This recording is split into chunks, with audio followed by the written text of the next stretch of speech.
मुलजिम पर कत्ल का इल्जाम है, अपने बाप के कत्ल का इल्जाम। कत्ल का जुर्म फौजदारी के मुकदमे में सबसे संगीन जुर्म माना जाता है। सारे बयान और गवाहियां आप सुन चुके हैं। एक शख्स मर चुका है और दूसरे की जिंदगी का फैसला आपके हाथों में है। अब आप पूरे मुकदमे की बारीकियों पर एक साथ बैठकर गौर करेंगे और सच्चाई पर पहुंचने की कोशिश करेंगे।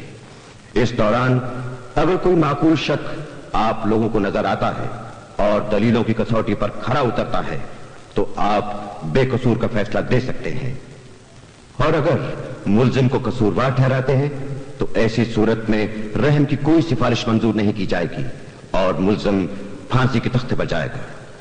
आप लोगों का जो भी फैसला हो एक मत से होना जरूरी है।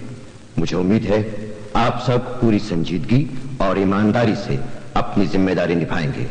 धन्यवाद। आइए, अंदर आ जाइए आप लोग।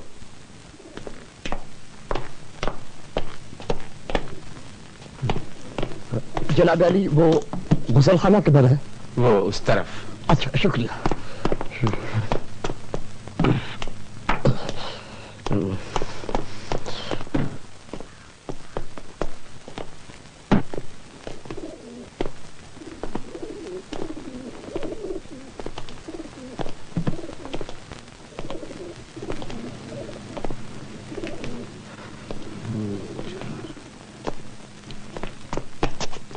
नहीं, आपके लिए।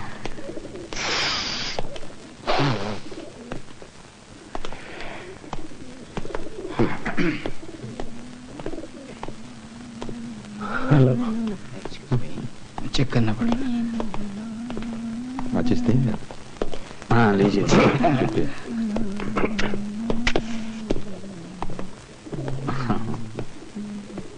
Thank you.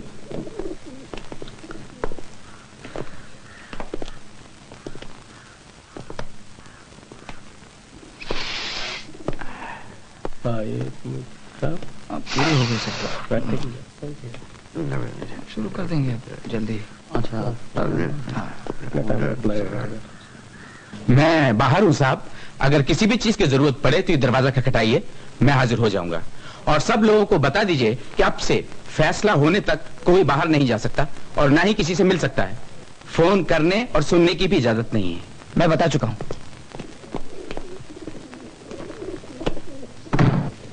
चिंता लेंगे आप? No thanks. हाँ, यस। जी नहीं, शुक्रिया। इम्पोर्टेड।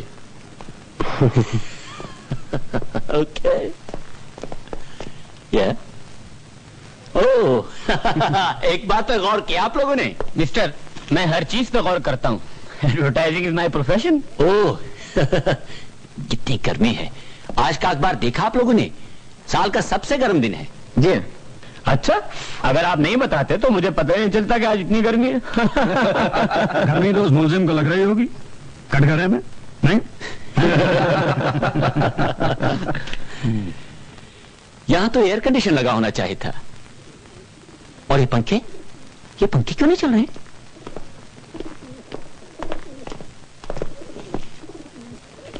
अरे भाई, ये क्या हो रहा है? शायद हम लोगों को वोटिंग की जरूरत पड़ जाए, इसलिए पहले से तैयार रहना ठीक है। कमाल है, लोकसभा का चुनाव हो रहा है क्या? कहिए, कैसा लगा सब कुछ? मेरे विचार से तो काफी दिलचस्प रहा। अच्छा जी। भाई, मैं तो सो रहा था। नहीं, वो मैं पहली बार आया हूँ ना, शायद इसीलिए मुझे। अच्छा, पहली मर्तबा आए हैं आप? जी। हो सकता है। मैं तो वैसे कई बार आया। अच्छा। लेकिन दिलचस्प कभी कुछ नहीं लगा। बल्कि मुझे तो हमेशा इन वकीलों को देखकर ताज्जुब हुआ है साहब कि किस तरह बोलते चले जाते हैं, दे बहस पे बहस, दे बहस पे बहस, चाहे केस में कोई दमी ना हो, जैसे कि ये केस। लेकिन नहीं, बोलेंगे जरूर खामख। अब आप बताइए, आपने इतनी लफाजी कहीं सुनी है? लेकिन मेरे विचार से उन्हें बोलने का अधिकार है। चलिए, है अधिकार, लेकिन कोई मुद्दा तो हो।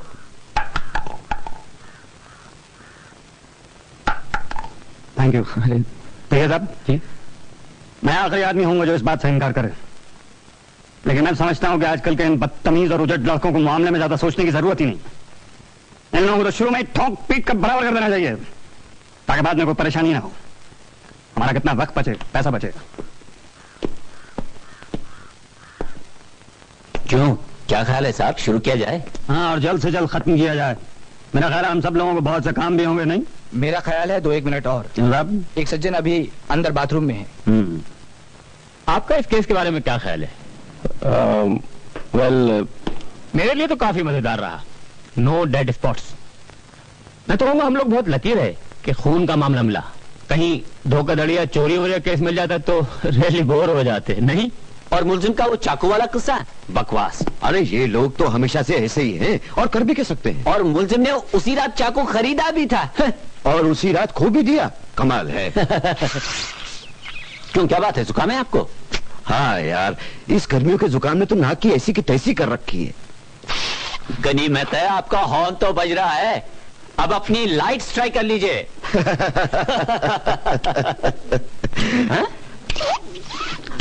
सोने पे सुहागा। बिजली गायब। देख लीजिए, ये हालत है इस देश, इस साली गवर्नमेंट की।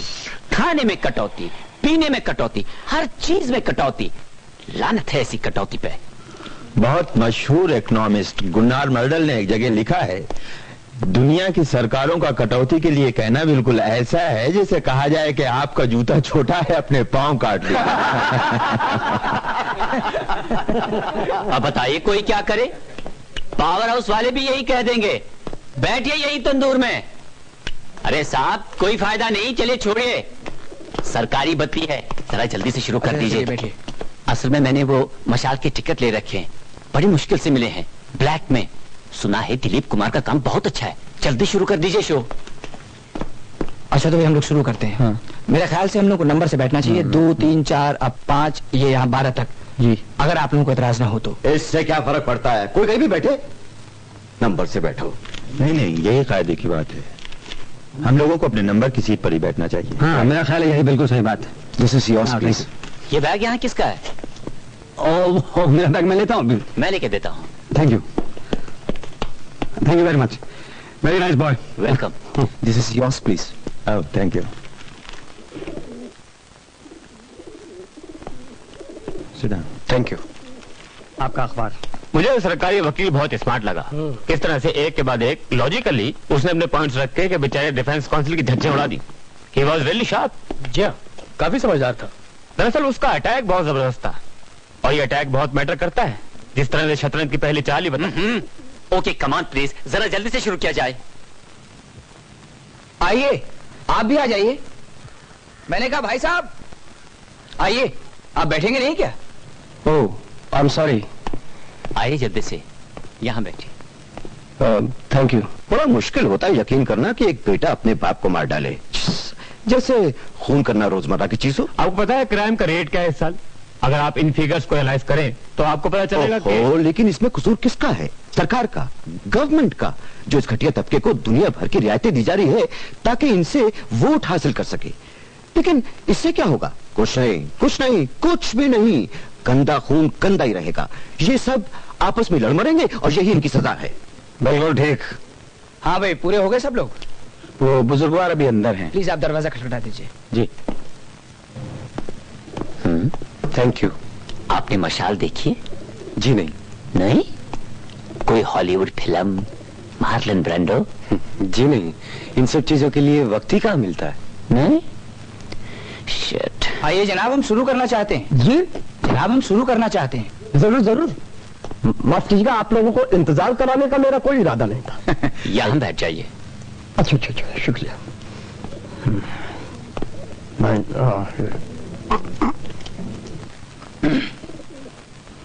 तो ठीक है, अब आप लोग जैसे भी चाहें इस मामले पे गौर कर सकते हैं। मैं कोई खास नियम नहीं बनाना चाहता।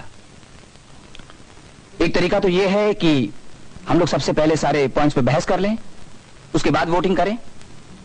और दूसरा तरीका यह है कि हम पहले वोटिंग कर लें ताकि हमें पता चल सके कि हम कहां खड़े हैं। माफ कीजिएगा, एक मिनट। मेरा ख्याल है पहले वोटिंग की जाती है। हाँ, वोट ले लिया जाए पहले, हो सकता है कि 5 मिनट में छुट्टी पा जाए। ये सब आप लोगों पर है, लेकिन याद रखने वाली बात सिर्फ एक ही है कि उस लड़के पे कत्ल का इल्जाम है। अगर हम उस लड़के को कसूरवार ठहराते हैं तो हम उसे फांसी के तख्ते पे पहुंचा दें। And that is immediately. अरे भाई, ये बातें हम लोगों को मालूम है। चलिए वोट कर लेते हैं, चलिए। हाँ, जरा पता तो चले कौन किधर है। कोई ऐसा भी है जो वोट देना नहीं चाहता? अरे क्या पागल हो गए क्या? अरे नहीं बस जल्दी कीजिए। तो चलिए वोट ले लेते हैं। वोटिंग एक बात से होनी चाहिए। 12 के 12 लोगों की एक राय लाजमी है, कसूरवार या बेकसूर। जो लोग कसूरवार के पक्ष में अपना वोट देना चाहते हैं वो लोग अपना हाथ उठाएं। 1 2 3 4 5 6 7 8 9 10 कमाल है। 11 लोगों की राय कसूरवार है और बेकसूर। क्या हो रहा है? तो 11 कसूरवार और 1 बेकसूर। अरे यार, हमेशा एक ना एक निकल ही आता है। अब क्या किया जाए? ठीक है, करना क्या है? हाँ, क्या करें? मेरा ख्याल है बातचीत। सुनिए, क्या आपको वाकई लगता है कि लड़का बेकसूर है? मुझे कुछ पता नहीं। वाह, सुना आपने? 7 दिन तक लगातार अदालत में बहस सुनने के बाद हुजूर फरमाते हैं मुझे कुछ पता ही नहीं। बिल्कुल ठीक जनाब, आप कुछ कायदे की बात कीजिए। आप भी हमारे साथ अदालत में थे और आपने भी वही सब कुछ सुना है जो हम सब लोगों ने सुना है। ये आदमी खतरनाक कातिल है, क्या आपको मालूम नहीं है? आदमी? उसकी उम्र सिर्फ 19 बरस है। हाँ ठीक है, 19 बरस भी बहुत होते हैं। कोई नासमझ बच्चा नहीं था वो। उसने अपने बाप का खून किया, उसके सीने में खंजर भोंका, 4 इंच गहरा, नहीं है? यस, बिल्कुल साफ जाहिर है, मैं तो शुरू से समझ गया था। कौन नहीं समझा था? ये तो बिल्कुल दूध का दूध और पानी का पानी जैसा मामला है, शक की गुंजाइश ही नहीं। बीसियों तरीके से उन्होंने इसे साबित कर दिया। अब आप चाहेंगे कि मैं वो सारी बातें आपको फिर से गिनाऊंगा? जी नहीं। कमाल है भाई। जी नहीं, तो फिर आप चाहते क्या हैं? कुछ नहीं, मैं इस मामले पर बातचीत करना चाहता हूँ। 11 आदमी यहाँ पर एक राय लिए बैठे हैं। किसी को दोबारा बहस करने की जरूरत महसूस नहीं सिवाय आपके। मैं एक बात पूछना चाहता हूँ, क्या आप वाकई उस लड़के की कहानी पर यकीन करते हैं? मुझे पता नहीं कि मैं यकीन करता हूँ कि नहीं। शायद नहीं करता। तो फिर बेकसूर वोट देने का क्या मतलब हुआ? 11 वोटों ने उसे कसूरवार ठहरा दिया। मेरे लिए इतना आसान नहीं कि फौरन अपना हाथ उठा दूं और एक लड़के को फांसी के तख्ते पर भेज दूं। ये कौन कहता है कि मेरे लिए आसान है? कोई नहीं। क्योंकि मैंने अपना हाथ फौरन उठा दिया, बस इसीलिए मैं कहता हूं कि लड़का कसूरवार है। आप चाहे तो 100 साल तक बातचीत करते रहे, मेरा दिमाग नहीं बदल सकते आप। देखिए, आपका दिमाग बदलने का मेरा कोई इरादा नहीं है। बात सिर्फ इतनी है कि हम यहाँ किसी की जिंदगी का फैसला करने बैठे हैं जो यूं ही 5 मिनट में नहीं किया जा सकता। मान लीजिए हम गलत हो तो? मान लीजिए हम गलत हो तो? ये क्या बात हुई? मान लीजिए कि सारी बिल्डिंग मेरी सर पर गिर पड़े तो? मानना तो कुछ भी माना जा सकता है। जी हाँ, बेशक। फैसले में कितना वक्त लगता है इससे क्या फर्क पड़ता है? हम सबकी एक ही राय है कि लड़का कसूरवार है। अब मान लीजिए कि हम लोग ये 5 मिनट में सोच लेते हैं, इससे क्या फर्क पड़ता है? 1 घंटा सोच लें तो क्या फर्क पड़ेगा? फिल्म 6:30 बजे शुरू होती है। ओके ब्रदर, आप भी मेरे साथ चलिए, एक एक्स्ट्रा टिकट है मेरे पास। खामोश खामोश। हाँ भाई, कोई कुछ कहना चाहता है? मैं? जी नहीं। आप कुछ कहना चाहते? मैं 1 घंटा देने के लिए तैयार हूँ। वाह, कमाल कर रहे हैं। मैं एक लतीफा सुनाता हूँ। एक लड़की एक डॉक्टर के क्लिनिक में दौड़ती हुई दाखिल हुई, कमर तक बिल्कुल नंगी। क्या हुआ? फिर क्या हुआ? हम लोग आपका लतीफा सुनने यहाँ नहीं बैठे हैं। अच्छा, तो ठीक है, आप ही बताइए किस लिए बैठे हम यहाँ? हो सकता है कोई वजह न हो, मुझे पता नहीं, लेकिन एक लड़के की जिंदगी का सवाल है जिसकी अब तक की उम्र ठोकरें खाते गुजरी है, तकलीफ सहते गुजरी है, दुनिया भर की बेइज्जती और दुत्कार मिली है उसे। उसकी परवरिश शहर के सबसे गंदे इलाके में एक निचले तबके में हुई है। 9 साल की उम्र में उसकी मां से छिन गई और जब उसका बाप चोरी की जुर्म में 1.5 साल की जेल भुगत रहा था, यह लड़का एक यतीम खाने में अपने दिन काट रहा था। जिंदगी की ऐसी शुरुआत खूबसूरत तो नहीं कही जा सकती। बाकी तमाम बातों से आप वाकिफ है, आपने कोर्ट में सुनी है। इन तमाम तकलीफों में इस लड़के ने अपनी जिंदगी के 19 साल गुजारे हैं और हो सकता है 20 पूरे भी नहीं कर सके। मैं समझता हूं उसके प्रति कम से कम कुछ शब्दों के कर्जदार तो हम हैं ही। That's all. सुनिए मिस्टर, मुलजिम पर मुकदमा बड़ी सच्चाई और ईमानदारी के साथ किया गया है। एक मुकदमे पे कितना खर्च होता है मालूम है आपको? ये तो उस लड़के की तकदीर अच्छी है जो सरकार की तरफ से उसे एक वकील दिया गया है। और फिर हम लोग भी कोई बच्चे नहीं हैं, पढ़े लिखे समझदार लोग हैं। हम सब ने ये मुकदमा पूरी तरह से सुना है। मैं इन लोगों को अच्छी तरह से जानता हूँ। इनका तो आवा का आवा ही खराब है। इनकी किसी बात पे यकीन कर लेना सरासर बेवकूफी है। इन सालों की तो पूरी कौम ही पैदाइशी छूटी है। जनाब अली, मुझे अचानक महसूस हो रहा है कि आपकी जानकारी काफी महदूद है। ये क्या कह रहे हैं? आप क्या सोचते हैं सच क्या है इसका इल्म सिर्फ आपको है? आपने सच्चाई का ठेका ले रखा है क्या? ठेका? क्या बकवास कर रहे हैं आप? ठीक है, यहाँ कोई सत्यनारायण की कथा नहीं हो रही है। क्या बाप अपना उपदेश शुरू कर दें? ठेका?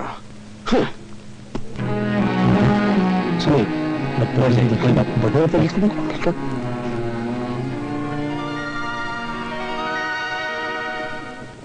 मुझे नहीं लगता कि इस किस्म की बहस की कोई जरूरत है। जहां तक मेरा ख्याल है, कम से कम हमसे सभ्य लोगों की तरह बर्ताव करने की उम्मीद की जानी चाहिए। और अगर हमें बहस करनी है तो उन मुद्दों पर, उन सबूतों पर बहस करें जो मुकदमे में हमारे सामने पेश आए।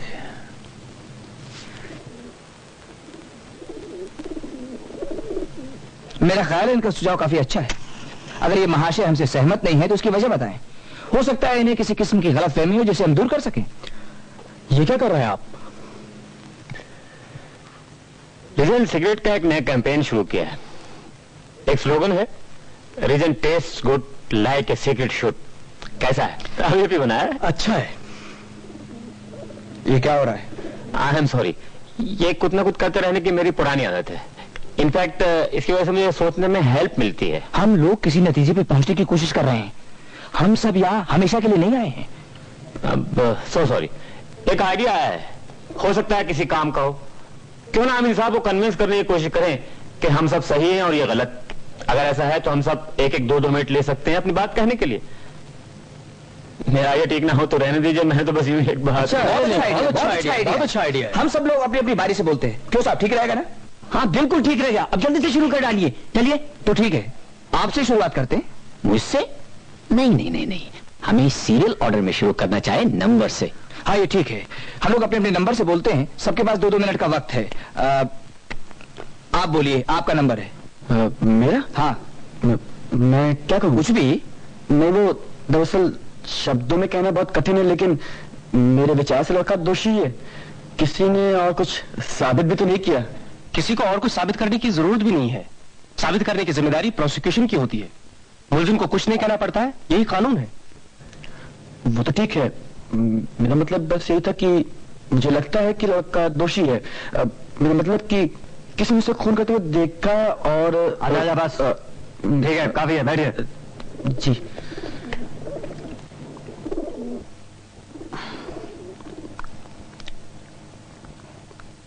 ये कुछ पॉइंट्स हैं मैं बताना चाहूंगा बिना किसी जाती जज्बात के।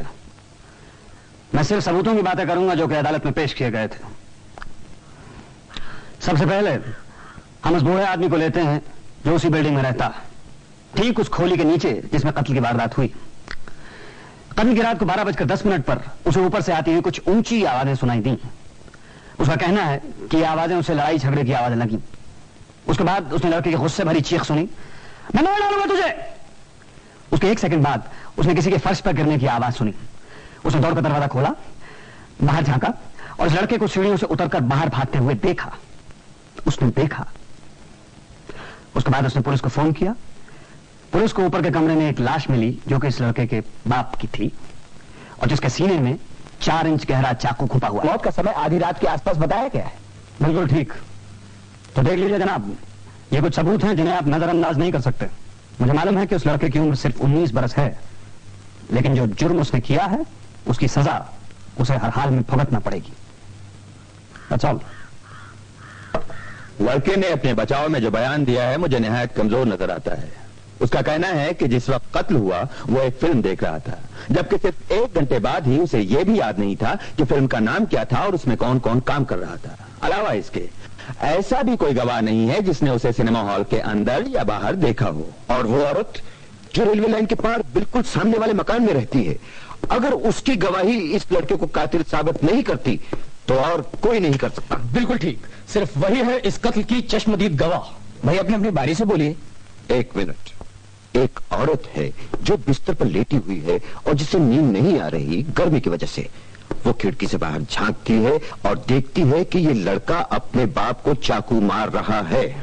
और ये सब उसने एक गुजरती हुई लोकल ट्रेन की खिड़कियों के बीच में से देखा। जी हाँ। कोई कैसे यकीनी तौर पर कह सकता है कि ये वही लड़का है? वो औरत इस लड़के को अच्छी तरह जानती है, बरसों से पहचानती है। इस लड़के के कमरे की खिड़की रेलवे लाइन के पार उस औरत के मकान के बिल्कुल सामने है। उस औरत ने अदालत में कसम खाकर बयान दिया है कि उसने इसे चाकू मारते हुए देखा है। एक सेकंड, अदालत में एक चीज और भी साबित हो चुकी है। अगर डिब्बों की रोशनी बुझी हुई हो और डिब्बे खाली हो तो खिड़कियों के उस पार क्या हो रहा है वो आसानी से देखा जा सकता है। मैं आपसे एक सवाल पूछ सकता हूं? जरूर पूछिए। उस लड़के की बात का आप यकीन नहीं करते हैं जी। तो इस औरत का यकीन कैसे करते हैं?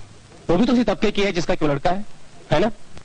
आप बहुत बड़े खलीफा बनने की कोशिश कर रहे हैं। सुनिए सुनिए, आप शिकायत देता हूँ, आप अपने ये खलीफा बन कहीं और जाके झाड़िएगा, वरना मैं आपकी हालत बिगड़। अरे भाई छोड़िए, इन साहब की बातों से आप परेशान क्यों हो रहे हैं? खामखा चलिए बैठ गए यहाँ पे। भाई आप लोग इसे झगड़िए मत।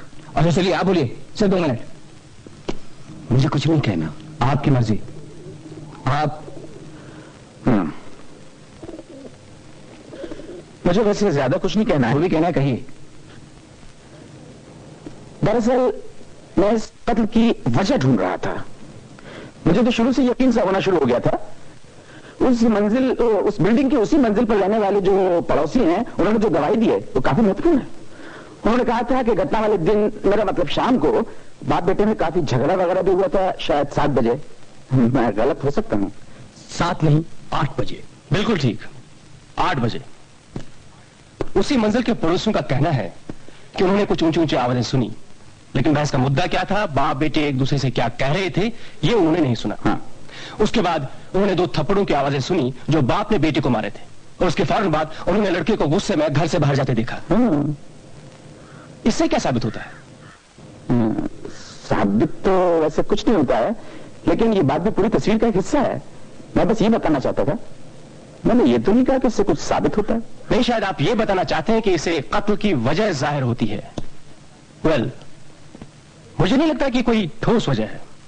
ये लड़का अपनी जिंदगी में इतनी बार इतने थप्पड़ खा चुका है कि ये सब बातें उसके लिए बिल्कुल आम हो चुकी हैं, रोजमर्रा की।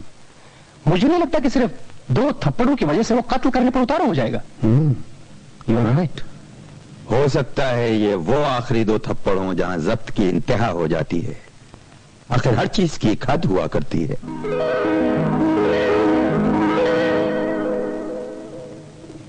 हाँ भाई, और कुछ? जी नहीं।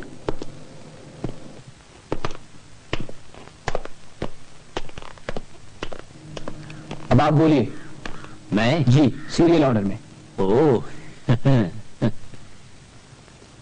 मुझे नहीं मालूम कि मुझे क्या कहना चाहिए, क्योंकि पहले भी बहुत कुछ कहा जा चुका है। आप यूं चाहे तो जिंदगी में बात करते रहिए, बात वही रहेगी। मेरा मतलब है कि लड़का कसूरवार है। आप इसका रिकॉर्ड देख लीजिए। 10 साल की उम्र में इसने अपने टीचर पे पत्थर मारा और इसे बच्चों की अदालत में सजा दी गई थी। 15 साल की उम्र में उसे क्या कहते हैं, सुधार गृह। हाँ, रिफॉर्मेटिव स्कूल में बंद किया गया था। फिर इसने कार चुराई, कई दंड फंद किए, चाकूबाजी में उस्ताद है, ये तो उन्होंने बताया था। अब देख लीजिए कितना काबिल और भला है आपका ये लड़का। 5 साल की उम्र से अब तक उसने अपने बाप से मार खाई, रोजाना बिला नागा, और एक आध थप्पड़ नहीं, बाप उसे घूंसे मारता था। उसकी जगह मैं होता ना, मैं भी यही करता ऐसे कमीने लड़के के साथ। क्या आप उस मारपीट को इस कत्ल की वजह नहीं कहेंगे? मैं कुछ कह नहीं सकता, लेकिन इतना जरूर कहूंगा कि उस मारपीट की वजह से ही वो एक गुस्सेवर और झगड़ालू लड़का बन गया। आजकल के सारे लड़के जैसे हो गए, गुस्सैल और झगड़ालू, पूरी की पूरी नस्ल। क्या करेंगे आप? कुछ नहीं कर सकते। सुनिए साहब, इतने बदतमीज हो गए हैं लोग कि इन लोगों को बात तक करने की तमीज नहीं। जब मैं इस लड़के की उम्र का था तो अपने पिता से आंख तक मिलाने की हिम्मत नहीं होती थी मेरी। आजकल को मिलेगा आपको ऐसा है? आजकल के पिता शायद अब इस बात की जरूरत महसूस नहीं करते। है? जरूरत महसूस नहीं करते? आपके कोई बाल बच्चे हैं? जी हाँ, 2। हाँ, मेरा भी एक बेटा था जो। मुझे लगता है कि हम लोग एक बार फिर बेमतलब की बात करने लगे। सीधी सी बात यह है कि हम यहां यह फैसला करने के लिए बैठे हैं कि लड़के ने कत्ल किया है या नहीं किया है। उसकी परवरिश कैसे और कहां हुई, इसके कारण ढूंढने की हमें जरूरत नहीं है। उसकी परवरिश एक निचले और पिछड़े तबके में हुई है, इस बात को हम बदल नहीं सकते हैं। इस माहौल में सिर्फ अपराध और अपराधी जन्म लेते हैं, ये मैं जानता हूं, आप भी जानते हैं। इस बात से सारी दुनिया वाकिफ है। इस माहौल से निकले हुए बच्चे हमारे सभ्य समाज के लिए एक बहुत बड़ा खतरा बनते जा रहे हैं। लिहाजा ये मैं आपसे पूरी तरह से सहमत हूं। इस माहौल में सिर्फ गंदगी पैदा होती है और मुझे गंदगी से कोई हमदर्दी नहीं। ये सब नाली के कीड़े हैं। लिसन, मेरी पूरी जिंदगी झोपड़पट्टी में गुजरी है। सुनिए मिस्टर, एक मिनट। मैं इसी गंदे माहौल में जिया हूँ, उन गंदे नालियों में खेला हूँ। शायद उसकी बू अब तक मेरे जिस्म में बसी हुई है। शायद मैं भी कीड़ा हूँ। अरे सुनिए मिस्टर, एक मिनट। आप क्यों बुरा मान रहे हैं? इनका मतलब आपसे नहीं है, इनका मतलब मुझसे है। भाई बुरा मत मानिए आप। चलिए अब बस, हाँ बैठिए। हाँ बैठिए बैठिए, इतना परेशान नहीं हुआ करते बस। अच्छा चलिए, अभी बहस बंद कीजिए, आप बैठिए। हाँ चलिए, आपकी बारी, आप बोलिए। मेरी बारी? मेरा ख्याल है कि आप सब लोग मुझे ये समझाएंगे कि वो लड़का कसूरवार क्यों है। यही तय हुआ था। जी हाँ, यस यस, ही राइट, यही तय हुआ था। जी हाँ जी हाँ, आई एम सॉरी, मैं भूल गया था। आप ठीक कह रहे हैं। इससे क्या फर्क पड़ता है? यही तो है जिनकी वजह से हम सब यहाँ फंसे पड़े हैं। इन्हीं से क्यों ना पूछे जाए कि क्या चाहते हैं। एक मिनट रुकिए, हम एक बात तय कर चुके हैं, कायदे से हम उसी हिसाब से चलेंगे। कौन सा कायदा, कैसा कायदा? क्या बच्चों वाली बात कर रहे हैं? बच्चों वाली? सुनिए मिस्टर, क्या मतलब क्या इसका? क्या का मतलब क्या? बच्चों वाली मतलब बच्चों वाली। ये सब जो मैं संभाल रहा हूँ आपको बचपना दिखाई दे रहा है? ठीक है, आप आना चाहते हैं, आप आ जाइए, संभालिए सब। आइए। हाँ, आप खामखा गर्म क्यों हो रहे हैं? बैठिए अपनी जगह पे आराम से। आप मुझे मेरी जगह मत बताइए। ये रही कुर्सी, ये। आइए बैठिए और संभालिए। पता नहीं क्या समझ रखा है, बहुत अच्छे से संभालेंगे आप। आइए बैठिए, देखते हैं क्या कमाल दिखाते हैं आप। आइए। हाँ दो यार, कभी देखा ऐसा? क्या समझते हैं आप? यहाँ कोई मजाक हो रहा है? अजी छोड़िए भी, क्या बच्चों वाली, सॉरी, बहुत मामूली सी बात। मामूली सी बात? आप आना चाहते हैं, आप आ जाइए। जी बिल्कुल नहीं, आप बहुत अच्छा कर रहे हैं, फैंटास्टिक। आपसे किसी को कोई शिकायत नहीं, बैठिए ना प्लीज। अरे साहबा बहुत अच्छा कर रहे हैं, जमे रहिए, बैठे भी। क्या मुसीबत है।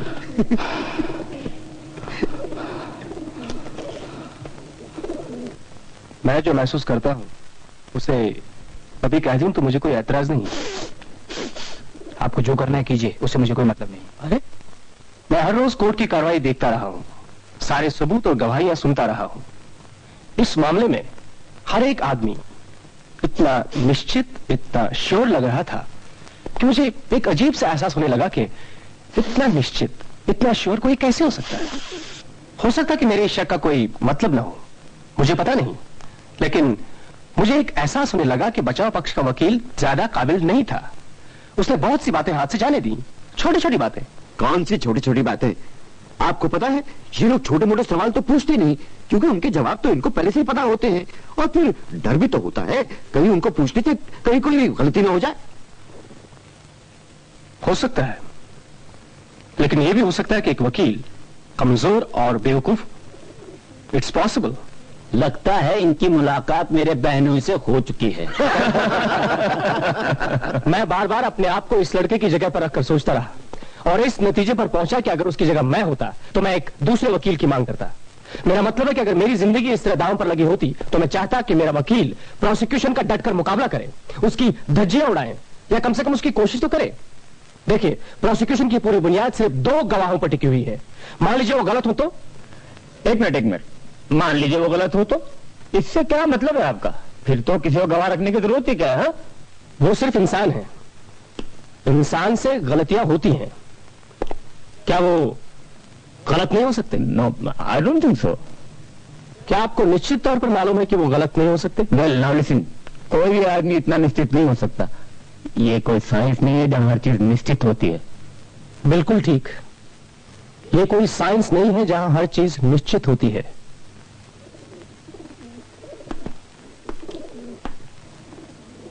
आप जरा सबूतों की बातें कर लें। हम लोग उस चाकू के बारे में बात कीजिए जो उस लड़के के बाप के सीने में घुपा हुआ था, उसकी बात क्यों नहीं करते आप? हैं भाई साहब, एक मिनट, मेरे विचार से भी बहुत से लोगों को अपनी बात कहने का मौका नहीं मिला है। अच्छा ये हो कि वो भी, इसको जो कुछ कहना होगा खुद ही कह लेगा, आप चुप रहिए। अरे हाँ, तो उस चाकू के बारे में बात कीजिए जो आपके इस भूले भाले नन्हे मुन्ने लड़के ने कत्ल की शाम को खरीदा था और अदालत में इस बात पे इकरार भी किया था। उसकी बात क्यों नहीं करते आप? हैं ठीक है, उसी की बात करते हैं। वो चाकू यहाँ मंगवाते हैं और एक नजर देखते हैं। वो चाकू मंगवाइए प्लीज। वो चाकू। क्यों भाई है चाकू? सुनिए, मेरी समझ में नहीं आ रहा कि उसे दोबारा देखने की क्या जरूरत है। हम सब लोगों ने अच्छी तरह देखा हुआ है। नहीं? क्या ख्याल है आपका? सबूत के तौर पर मुकदमे में जो चीजें पेश की जा चुकी हैं उन्हें देखने का इन्हें पूरा हक है। बहरहाल अब आइए जरा एक एक करके उन सबूतों पर भी गौर कर लें जो मुकदमे में हमारे सामने पेश आए। नंबर 1, लड़का इस बात के लिए इकरार कर चुका है कि कत्ल वाली रात वो 8 बजे घर से बाहर निकला अपने बाप से झगड़ कर नहीं, उसने कहा था बहुत मार खाकर। झगड़ने और मार खाने में बहुत फर्क है। ओके, अपने बाप से बहुत मार खाकर, ठीक है। नंबर 2, घर से निकलकर ये लड़का सीधे उस दुकान पर पहुंचा जहां उसने ये बटन वाला चाकू खरीदा। Switch knife. बिल्कुल ठीक, हाँ। Switch knife. नंबर 3, ये स्विच नाइफ या बटन वाला चाकू कोई मामूली चाकू नहीं है, इसे आप देख चुके हैं। नंबर 4, वो दुकानदार जिसने ये चाकू इस लड़के के हाथों बेचा था अदालत में उसे पहचान चुका है। उसका यह भी कहना है कि इस किस्म का चाकू उसके पास सिर्फ एक ही था और इससे पहले या इसके बाद ऐसा चाकू कभी उसके पास आया ही नहीं। नंबर 5, रात को तकरीबन 8:45 पर इस लड़के की मुलाकात एक होटल में अपने 3 दोस्तों से हुई। हाँ, मैं ठीक हूं ना? जी हाँ, शर्फिया ठीक है। आप जरा गौर से सुनिए इनकी बात, इन्हें मालूम है बात किस तरह से कही जाती है। जी हाँ। हाँ, तो इस लड़के की मुलाकात अपने 3 दोस्तों से हुई।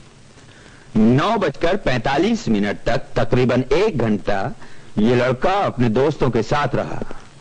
इस दौरान इन तीनों लोगों ने उसके पास ये चाकू देखा था।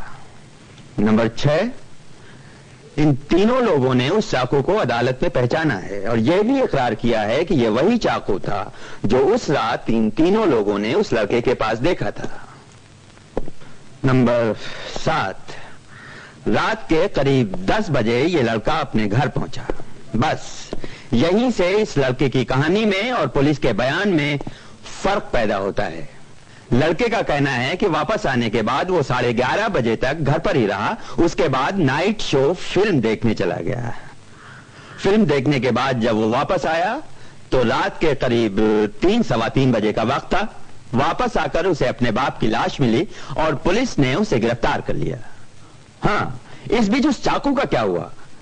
इसके लिए लड़के ने अपनी तरफ से एक छोटी लेकिन निहायत ही खूबसूरत और मासूम कहानी इजाद कर ली कि उसकी जेब फटी हुई थी और इसी फटी हुई जेब से फिल्म के लिए जाते या आते वक्त वो चाकू रास्ते में कहीं गिर गया जिसे दोबारा उसने कभी देखा ही नहीं। लेकिन दोस्तों, ये कहानी बहुत कमजोर कहानी है। नाइट शो फिल्म रात के करीब 9:30 या 9:45 बजे शुरू होती है। ठीक है, लोग इंटरवल के बाद भी फिल्म देखने जा सकते हैं, लेकिन अगर फिल्म लंबी हो तो भी ज्यादा से ज्यादा 1:30 बजे तक खत्म हो जाती है। सिनेमा हॉल से आराम के साथ पैदल चलकर यह लड़का 2:15 या बहुत ज्यादा 2:30 बजे तक अपने घर पहुंच सकता था, लेकिन वो 3:15 बजे अपने घर पहुंचा। इतना वक्त उसे क्यों और कहां लग गया, इसके लिए भी उसके पास एक मासूम सा जवाब था। चाकू ढूंढता रहा। इन तमाम बातों को मद्देनजर रखते हुए यह बात साफ तरीके से कही जा सकती है कि लड़का उस रात फिल्म देखने गया ही नहीं। सिनेमा हॉल के अंदर या बाहर उसे किसी ने देखा नहीं। फिल्म का नाम क्या था उसे याद नहीं। फिल्म में कौन कौन काम कर रहा था उसे यह भी याद नहीं। जो कुछ हकीकत में हुआ वो इस तरह से हुआ होगा। लड़का उस रात घर पर ही था। बाप के साथ उसका एक बार फिर झगड़ा हुआ और इस बार गुस्से में आकर उसने बाप के सीने में चाकू मार दिया और घर से बाहर निकल गया। लेकिन बाहर जाते वक्त उसे एक बात बहुत अच्छी तरह से याद रही कि चाकू के हत्थे से उसने अपनी उंगलियों के निशान पूरी तरह से साफ कर दिए।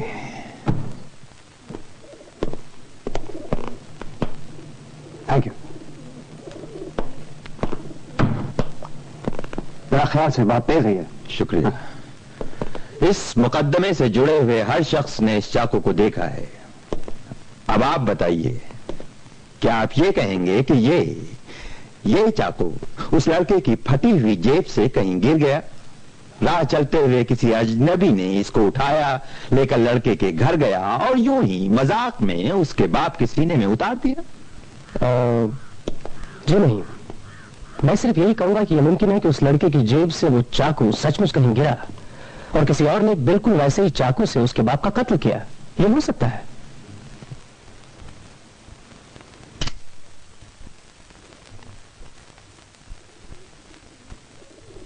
आप सब देखिए, जरा गौर से देखिए इस चाकू को।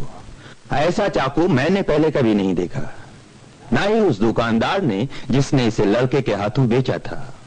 उसी रात को ऐसा ही चाकू कोई और इस्तेमाल कर रहा था। इतना बड़ा इत्तेफाक आपको नामुमकिन नहीं लगता? नामुमकिन लगता जरूर है, लेकिन मुमकिन हो भी सकता है। और मैं कहता हूं कि ये मुमकिन नहीं हो सकता।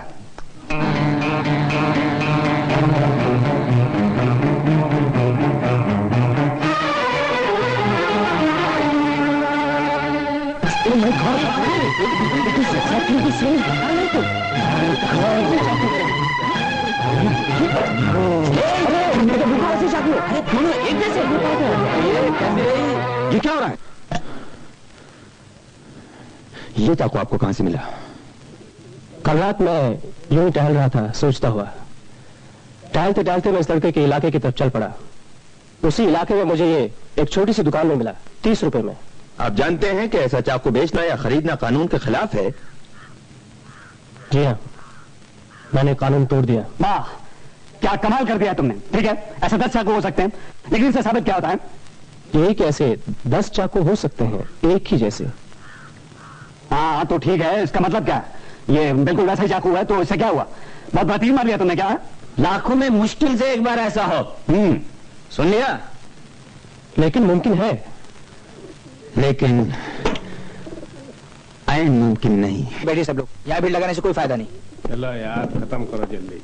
वैसे ये बड़े आश्चर्य की बात है कि इन्हें बिल्कुल वैसा ही चाकू मिल गया। इसमें आश्चर्य की क्या बात है? आपको लगता है इससे कुछ साबित हो गया? नहीं, मैंने तो बात कही थी। देखिए, आश्चर्य की बात। अरे अच्छा, ये बताइए, आपके इस मासूम बच्चे ने ये चाकू खरीदा क्यों था? उसका कहना ये था कि... मुझे मालूम है उसका क्या कहना है। आपने किसी दोस्त को प्रेजेंट करने के लिए खरीदा था उसने। बकवास। अच्छा ये बताइए, उसने ये चाकू कब खरीदा था? अपने बाप से पिटने के 1.5 घंटे बाद, और 3.5 घंटे बाद वही चाकू उसके बाप के सीने में यहां तक घुसा मिलता है। हाँ, अपने दोस्त को प्रेजेंट करने के लिए खरीदा था, लेकिन देखना चाहता था कि धार तेज है कि नहीं। अच्छा, आप मेरे एक सवाल का जवाब दे दीजिए। कहिए। ये उन सवालों में से एक है जो मैं अदालत में पूछना चाहता था।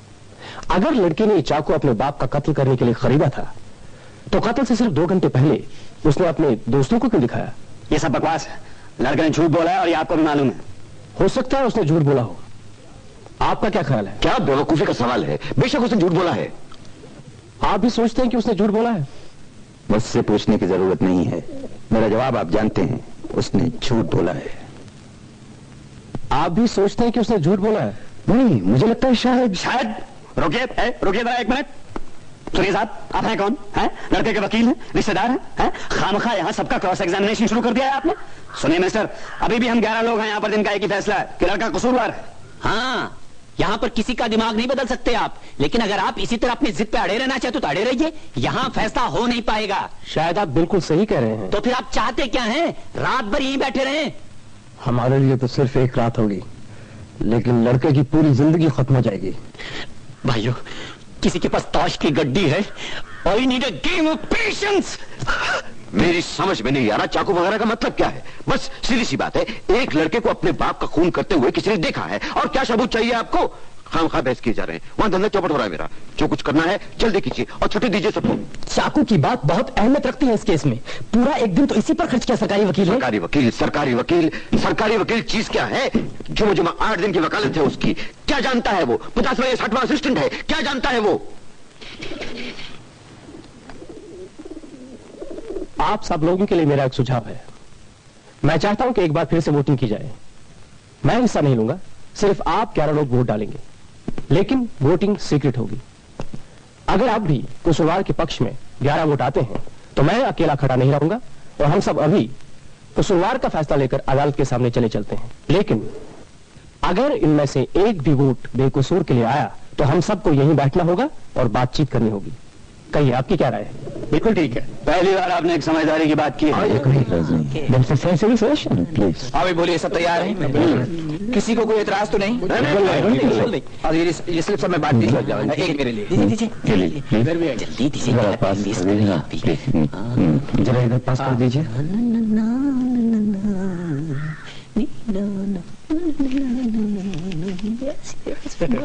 ये भी दे दीजिए please. Here you are. No, excuse me. Time is up. Thank you. Dinner. कसूरवार कसूरवार कसूरवार कसूरवार कसूरवार कसूरवार कसूरवार। 7 हो गए प्लीज। कसूरवार कसूरवार कसूरवार बेकसूर। दिखा दिया ना किसी ने अपना हरामी पन्ना। कौन है ये गद्दार? बताइए, मैं जानना चाहता हूँ। सुनिए, ये वोटिंग सीक्रेट थी, मैं आपको नाम नहीं बता सकता। सीक्रेट? क्या मतलब क्या है सीक्रेट? मुझे मालूम है कौन है वो आदमी। वाह वाह वाह वाह वाह वाह वाह, क्या कमाल दिखा दिया आपने। सबसे पहले आपने हम सबके साथ मिलकर कसूरवार का वोट दिया है। उसके बाद अचानक एक बहुत बड़े बड़े महान समाज सुधारक की बातें सुनकर कि ये मासूम बच्चा कितना गरीब है, कितना दुखी, कि बेचारे को मजबूर होकर कातिल बनना पड़ा, आपका दिल रो उठा, आपका हृदय परिवर्तन हो गया और अचानक आपने अपना वोट बदल दिया। यार लेजेपन की भी तुम आदमी हो यार। इसके समाज सुधार फंड में चंदा क्यों नहीं दे देते तुम? जरा तुम से बात कीजिए, समझे? सुनिए, समस्या क्या है? इसे क्या क्या मुझसे ऐसी बात करने का? आइए बैठ जाइए। मुझे चिल्लाने का इसे क्या है? प्लीज प्लीज बैठ जाइए। भूल जाइए सारी बातों को। किसी आदमी को गुस्सा जल्दी आ जाता है। गुस्सा? बिल्कुल आएगा गुस्सा। यहाँ हमें कातिल को फांसी के तख्ते पर पहुंचाने की कोशिश कर रहे हैं, जहाँ के वो लायक, और अचानक यहाँ पर किसी का भाषण शुरू हो जाता है सारा सा, और हम सब लोगों को सुनना भी पड़ रहा है, तो मुझे गुस्सा नहीं आएगा? चलिए छोड़िए भी। अजी क्या छोड़िए, यहाँ तो कातिल को छोड़ने की साजिश की जा रही है, जो कोई सड़कों पर घूमता हुआ दिखाई देगा। मैं तो कहता हूँ कि उसका एक चाकू से वापस कर दें, ताकि उसे कोई परेशानी भी ना हो, उसका काम और भी आसान हो जाएगा। नहीं, अभी चिल्लाना बंद कीजिए और खामोश हो जाइए। हाँ भाई, कोई और कुछ कहना चाहता है? माफ कीजिए, मैं कुछ कहना चाहूंगा।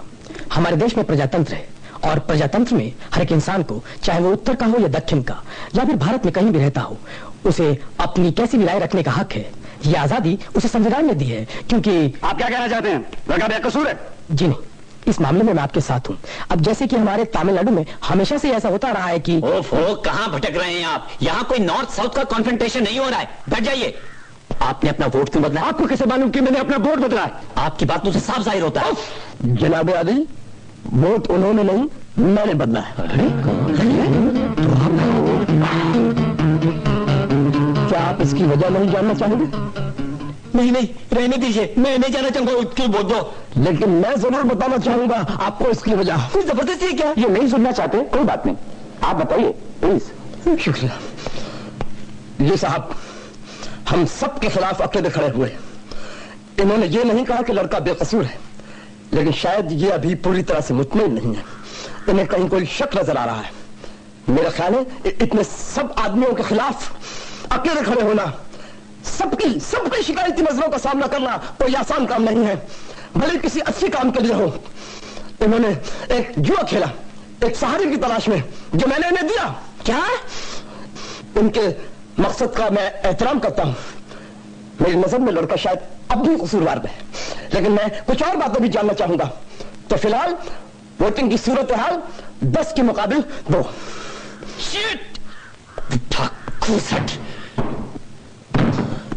मैं यहां पर बात कर रहा हूं, आपको कोई हक नहीं इस तरह से चले जाए।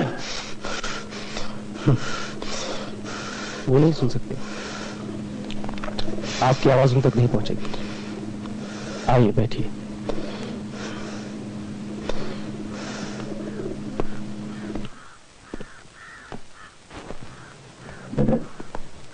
Thank you. अगर आपका यह भाषण समाप्त हो गया तो हम लोग आगे बढ़ें? नहीं जनाब, थोड़ा रुकना पड़ेगा। एक साहब अंदर उन्हें वापस आने दीजिए।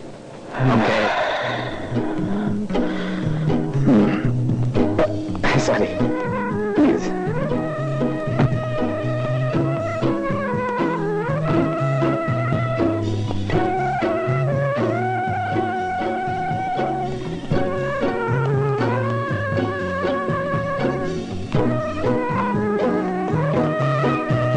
शुक्रिया, आप दीजिए।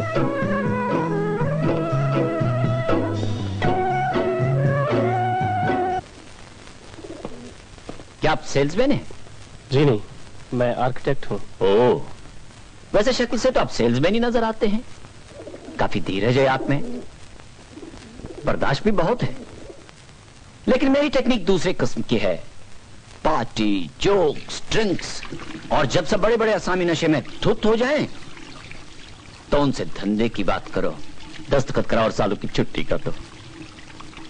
पिछले साल मैंने 1,80,000 का बिजनेस किया है। कश्मीर कार्पेट्स। कीप इट, रख लीजिए। Excuse me. Oh sorry.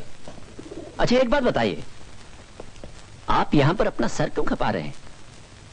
मजा आ रहा है क्या? लड़का कसूरवार है दोस्त, सबको अपने अपने घर जाने दीजिए। यहां बैठे बैठे मेरी कमर टूट रही है। यहाँ बैठे बैठे टूटे या सिनेमा हॉल में, क्या फर्क पड़ता है? कोई फर्क नहीं पड़ता। कहां फंस गए?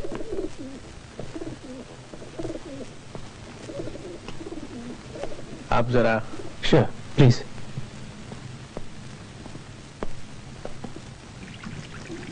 और कितनी देर लगेगी हम लोगों को? पता नहीं। सिगरेट? जी नहीं।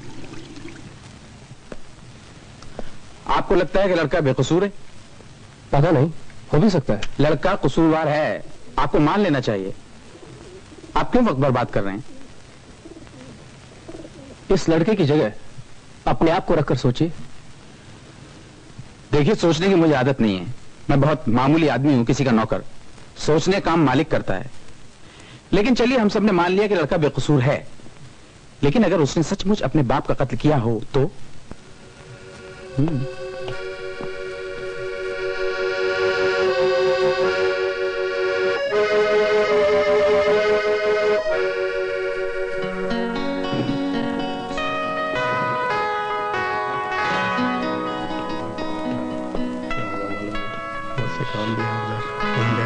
आइए बैठिए सब, हम शुरू करते हैं।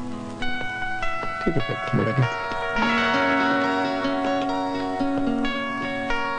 आइए ना। Thank you.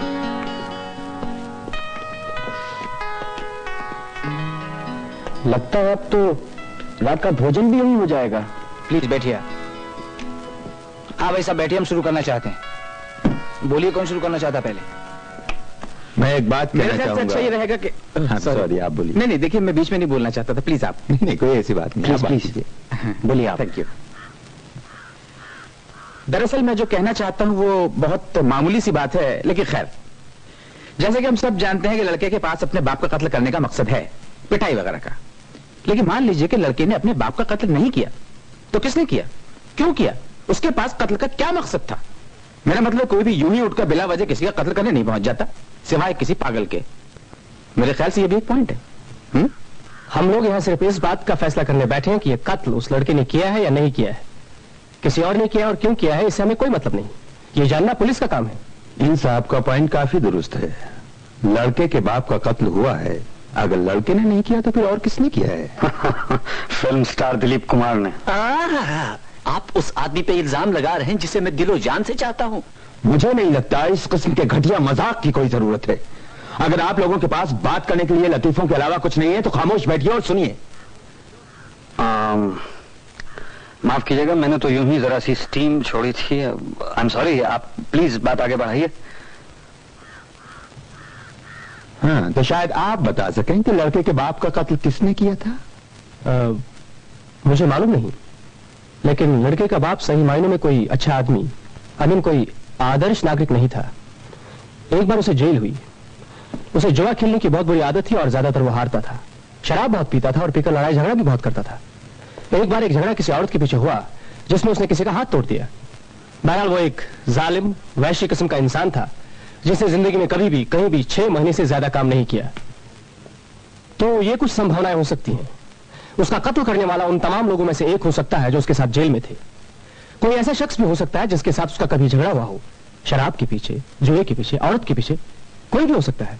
ओफो, क्या लफाजी है। हमें पता है उसका बाप एक बेकार किस्म का आदमी था, लेकिन उसकी कहानी क्यों सुना रहे हैं आप? मैं नहीं सुना रहा, मुझसे सवाल किया गया है, मैं उसी का जवाब दे रहा हूं। इन साहब ने इनसे डायरेक्ट सवाल किया था, डायरेक्ट। यहाँ हर आदमी वकील बना हुआ है। मेरा एक और ख्याल है कि आपका सिर्फ ख्याल है, लेकिन जो असलियत है, फैक्ट्स हैं, उनका क्या होगा? अच्छा, आप मेरे एक सवाल का जवाब दीजिए। वो बूढ़ा जो नीचे रहता है, उसका कहना है कि उसने इस लड़के की गुस्से भरी चीख सुनी, मैं मार डालूंगा तुझे। उसके 1 सेकंड के बाद उसे धम से किसी के फर्श पर गिरने की आवाज सुनाई दी। उसके 15 सेकंड के बाद उसने इस लड़के को सीढ़ियों से उतरकर बाहर भागते हुए देखा। इस सब का क्या मतलब निकालेंगे आप? किसी आवाज को पहचानना इतना आसान नहीं है, खास तौर से चीखती हुई आवाज को यकीनी तौर से पहचानना, वो भी नीचे वाली मंजिल से। क्या आपको नहीं लगता कि उस बूढ़े से गलती हो सकती है? उसने ऊपर से आती हुई कोई आवाज सुनी और फौरन तय कर लिया कि आवाज उसी लड़के की है। कमाल है, बूढ़े ने लड़के के बाप के गिरने की आवाज सुनी, उसके 15 सेकंड बाद लड़के को भागते हुए देखा, बूढ़े ने लड़के को भागते हुए देखा। 1 मिनट, और उस सामने वाली औरत को भी ना भूलिए, उसने लड़के को चाकू मारते हुए देखा। उसने देखा, क्या यह आपके लिए काफी नहीं है? हाँ कहिए। फिलहाल नहीं, मेरे लिए काफी नहीं है। हद हो गई यार, लगता है किसी डेड फोन पे बात कर रहे हैं हम। 1 सेकेंड, उस औरत ने उसे कत्ल करते हुए देखा था एक गुजरती हुई रेलगाड़ी की खिड़कियों से। हा? रेलगाड़ी में 9 डिब्बे थे और आखिरी 2 डिब्बों की खिड़कियों से उसने उसे देखा था। उसे इतनी छोटी छोटी मामूली चीजें याद रही। अब कम से कम मेरी समझ के बाहर है कि आप किस बात पर बहस करना चाह रहे हैं। बताइए, इस बारे में क्या कहना है आपका? पता नहीं, मुझे कुछ जम नहीं रहा। क्या? तो ठीक है, जब जम जाए तो बता दीजिएगा। हाँ, आप राउंडर्स खेल रहे हैं? जी हाँ, ये लीजिए। क्या कोई बता सकता है कि एक लोकल ट्रेन को किसी एक खास पॉइंट से लीजिए। अरे ये क्या बदतमीजी है? यहाँ कोई बच्चों का खेल नहीं हो रहा। आप अपने आप को समझते क्या है? मजाक हो रहा है यहाँ पे? ये आदमी जब से एक लड़के की जिंदगी का सवाल है। आप चलिए अपनी जगह पे बैठिए। छोड़िए जरा, ये समझता क्या आपने आपको? प्लीज, मैं आपको झगड़ा नहीं चाहता। जरा हिम्मत तो देखिए इसकी। एक छापा मारूंगा तभी अच्छा हो जाएगा तुम्हारे। समझे तुम? चलिए प्लीज बैठिए। अरे श्रीमान, आइए, सुनिए, बैठिए। झगड़ा कर रही है सवाल। शांत हो जाइए। अच्छा चलिए, बात खत्म हो गई। क्या बात खत्म हो गई? माफी मंगवाइए इनसे। ठीक है, मांग ली माफी। बैठिए। हाँ, बैठिए प्लीज। हाँ, वो लोकल ट्रेन वाली ये बात क्या कर रहे थे, जरा वो भी सुन लेते हैं। शुक्रिया। क्या कोई बता सकता है कि एक औसत रफ्तार से दौड़ती हुई लोकल ट्रेन को किसी एक खास पॉइंट से गुजरने में कितना वक्त लगता है? अब इससे क्या होगा? कितना वक्त लगता है, जरा अंदाजा लगाइए। मुझे नहीं मालूम। आप? मुझे नहीं पता। आप कुछ कहेंगे?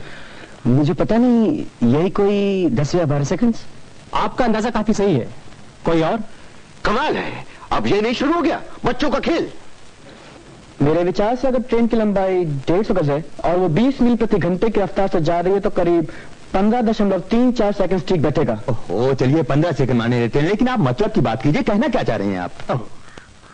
9 डिब्बों वाली एक लोकल ट्रेन को किसी एक खास पॉइंट से गुजरने में 15 सेकंड का टाइम लगता है। अब मान लीजिए वो खास पॉइंट उस कमरे की खिड़की है जिसमें कत्ल की वारदात हुई। ये जगह हम सबने देखी। ये कमरा रेलवे लाइन के बहुत नजदीक है। ठीक ठीक। अच्छा, क्या आप में से कोई शख्स रेलवे लाइन के इतने नजदीक रहा है? जी हाँ, मैं। हमारा ये हाउस पेंटिंग का धंधा है, तो इसी सिलसिले में करीब 3 दिन रहा मैं वहां। क्या वहां शोर वगैरह होता है? हाँ, लेकिन कोई फर्क नहीं पड़ता है। थोड़े दिनों में आदत हो ही जाती है। एक बार मैं भी रेलवे लाइन के इतने नजदीक रह चुका हूं। जब ट्रेन गुजरती है और खिड़की खुली होती है तो इस कदर शोर होता है कि बर्दाश्त करते नहीं बनता। जी हाँ। अपनी आवाज खुद को नहीं सुनाई पड़ती। अच्छा ठीक है, नहीं सुनाई देती, लेकिन इसका मतलब क्या है? बताता हूं, जरा ध्यान से सुनिए। पहली गवाही उस बूढ़े की जो नीचे रहता है। उसका कहना है कि उसने लड़के की आवाज सुनी, मैं मार डालूंगा तुझे। और उसके 1 सेकंड बाद किसी के फर्श पर गिरने की आवाज सुनी। 1 सेकंड बाद। ठीक ठीक। दूसरी गवाही उस औरत की जो रेलवे लाइन के उस पार रहती है। उसका दावा है कि गुजरती हुई लोकल ट्रेन के आखिरी 2 डिब्बों की खिड़कियों से उसने कत्ल होते देखा है। आखिरी 2 डिब्बे। ठीक? हाँ हाँ ठीक है, लेकिन इसका मतलब क्या है? अभी हम सब ने मान लिया कि एक लोकल ट्रेन को किसी खास पॉइंट से गुजरने में 15 सेकंड का टाइम लगता है। चूंकि उस औरत ने यह वारदात ट्रेन के आखिरी 2 डिब्बों के थ्रू देखी, तो हम मान सकते हैं कि जिस वक्त ट्रेन वहां से गुजरी उसी वक्त लड़के का बाप फर्श पर गिरा। इसका मतलब यह हुआ कि फर्श पर गिरने से पहले तकरीबन 10-12 सेकंड लोकल ट्रेन जबरदस्त शोर करती हुई उस बूढ़े की खिड़की के नजदीक से गुजरी। बूढ़े आदमी की गवाही के मुताबिक मैं मार डालूंगा तुझे आवाज और उसके फौरन बाद किसी के फर्श पर गिरने की आवाज उसे उसी वक्त सुनाई दी जब वो लोकल ट्रेन जबरदस्त शोर करती हुई उसकी खिड़की के नजदीक से गुजर रही थी। जी हाँ। आपको याद होगा जब हम उस कमरे में गए थे, एक लोकल ट्रेन गुजरी थी। इतने शोर में यह मुमकिन नहीं है कि बूढ़े को कुछ सुनाई दिया हो। क्या बेवकूफी की बात है, उसे बिल्कुल सुनाई दिया होगा। आपको यकीनी तौर से लगता है कि उसे कुछ सुनाई दिया होगा? बिल्कुल, बूढ़े का कहना है लड़का ने चीख कर कहा था। हाँ, चीख कर। अगर उसने कुछ सुना भी होगा लेकिन ट्रेन के शोर में उसने आवाज पहचानी नहीं होगी। ये तो बिल्कुल बाल की खाल निकालने वाली बात है कि एक एक सेकंड की बात की जा रही है। कोई भी इतना निश्चित नहीं हो सकता। मेरे ख्याल से जो गवाही किसी को फांसी के तख्ते पर पहुंचा सकती है, उसे इतना निश्चित, इतना एक्यूरेट होना ही चाहिए। मुझे नहीं लगता कि उस बूढ़े ने कुछ भी सुना होगा। मेरा भी ये ख्याल है। इतने शोर में वैसे भी क्या बात कर रहे हैं आप लोग? मुझे इनकी बात बिल्कुल सही लगती है। देखिए, क्या पागल हो गए आप लोग? जी, वो बूढ़ा झूठ क्यों बोलेगा? मतलब उसे क्या हासिल हो जाएगा? लोगों की नजर में शोहरत, अहमियत। वाह वाह वाह, आपके मुंह से तो हमेशा जैसे गीता बहती। लिखकर भेज क्यों नहीं देते गोरखपुर गीता प्रेस वालों को? अच्छे खासे पैसे मिल जाएंगे आपको। सुनिए मिस्टर, आप इनसे इस तरह से क्यों बात कर रहे हैं? जानते हैं जब कोई शख्स किसी बुजुर्ग के साथ इस तरह पेश आए तो उसके साथ कैसा व्यवहार करना चाहिए? आपको कुछ तमीज होनी चाहिए मिस्टर। अगर आपने दोबारा ऐसी हरकत की ना तो अच्छा नहीं होगा, समझे? चलिए आप बोलिए, जो भी कहना चाहते हो। आपको क्यों लगता है कि बूढ़े ने झूठ बोला होगा? इसलिए कि मैं अदालत में उसे बहुत गौर से देखता रहा था। वो फटा हुआ कोट पहना था जिसकी सीवन यहां से उधड़ी हुई थी। गौर किया होगा आप लोगों ने। वो बहुत बूढ़ा था और बहुत धीरे धीरे चढ़कर किसी तरह अदालत में आकर खड़ा हुआ था। उसका बायां पैर ठीक नहीं था। माफ कीजिए, मैं अपना वोट बदल रहा हूं। बेकसूर। सुनिए, एक सेकंड जरा मेरी बात सुनिए। क्या हम सब लोग पागल हो गए? लड़का कसूरवार है, आप फैक्ट्स पर ध्यान क्यों नहीं दे रहे? भाई साहब, प्लीज प्लीज आप इन्हें समझाने की कोशिश कीजिए। यहाँ क्या मजाक हो रहा है? तो इसका मतलब हुआ 8 कसूरवार 4 बेकसूर। निकल यहाँ पर तड़प उठा इस घटिया और निकम्मे लौटने के लिए। सबका सब जैसे वो मरा टेरसा हुए चले जा रहे हैं। सुनिए साहब, मैं जानना चाहूंगा कि आपने अपना वोट क्यों बदला। कमान बताइए मुझे इसकी वजह। अपनी राय के बारे में मैं कोई सफाई पेश करने की जरूरत नहीं समझता। मेरे जहन में कुछ माकूल शक उभरे हैं और मैं समझता हूं इतना काफी है। माकूल शक? क्या माकूल शक? ये सब लफाजी है। रुकिए जरा, देखिए देखिए जरा गौर से देखिए इसे। जिस लड़के के लिए अभी आपने बेकसूर का वोट दिया है, उस लड़के को इसी चाकू से अपने बाप का सीना चेक करते हुए देखा गया। देखिए इसे गौर से। मिस्टर माकूल शक। जनाब अली, ये वो चाकू नहीं है, भूल गए आप।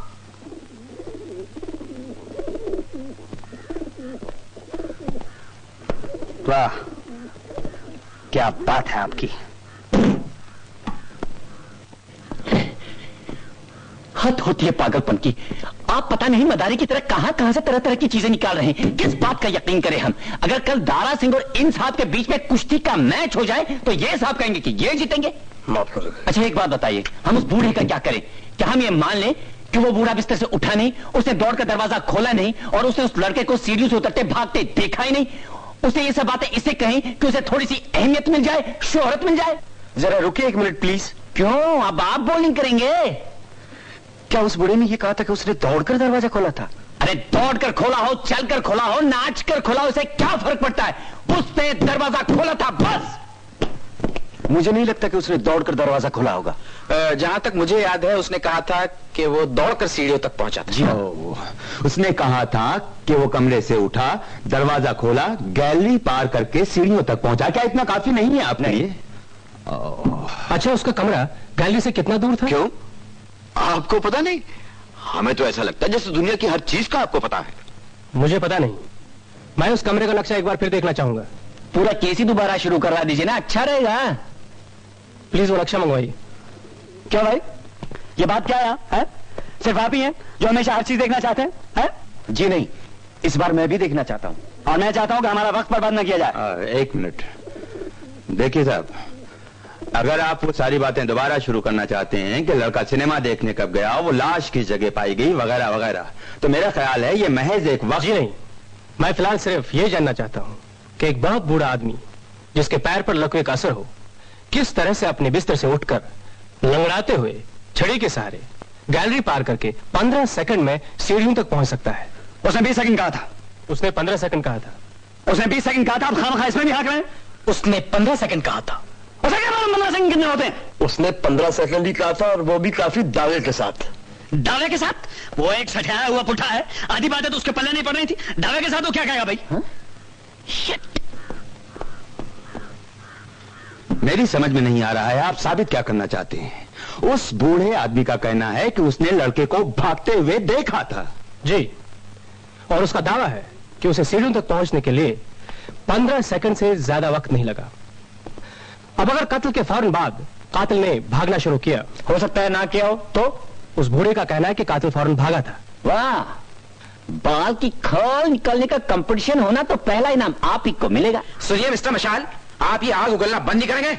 जी नहीं, यहां पर बैठने के लिए आपको जो पैसा मिलता है ना, उसके बदले में आपको सब कुछ सुनना पड़ेगा mister distemper. And sit down please please please. चलिए छोड़िए, आइए। वो नक्शा आ गया आपका, आप जो भी करना है जल्दी करिए और खत्म कीजिए। Thank you. एक बार जरा पकड़िए, वो स्टेज जरा लाइए। हाँ। जब ये तमाशा खत्म हो जाए तो मुझे जगा देना भाई। हाँ, ये वो कमरा है जहां बूढ़ा सो रहा था। इस कमरे के ऊपर बिल्कुल ऐसा ही कमरा है जहां वो कत्ल की वारदात हुई। ये रेलवे लाइन है।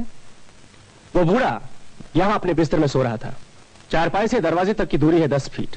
इसका मतलब हुआ वो बूढ़ा अपने बिस्तर से उठा, 10 फीट चला, दरवाजा खोला और गैलरी में आया।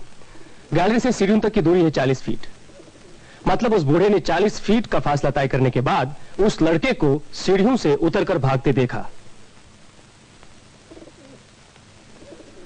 और ये सारा काम हुआ सिर्फ 15 सेकंड में। 19वीं बार दोहराई जा रही है कहानी। आपका क्या ख्याल है, ये मुमकिन है? बिल्कुल मुमकिन है। उसकी चाल बहुत धीमी थी। और उसे कटघरे में खड़ा करने के लिए भी सहारा देना पड़ा था।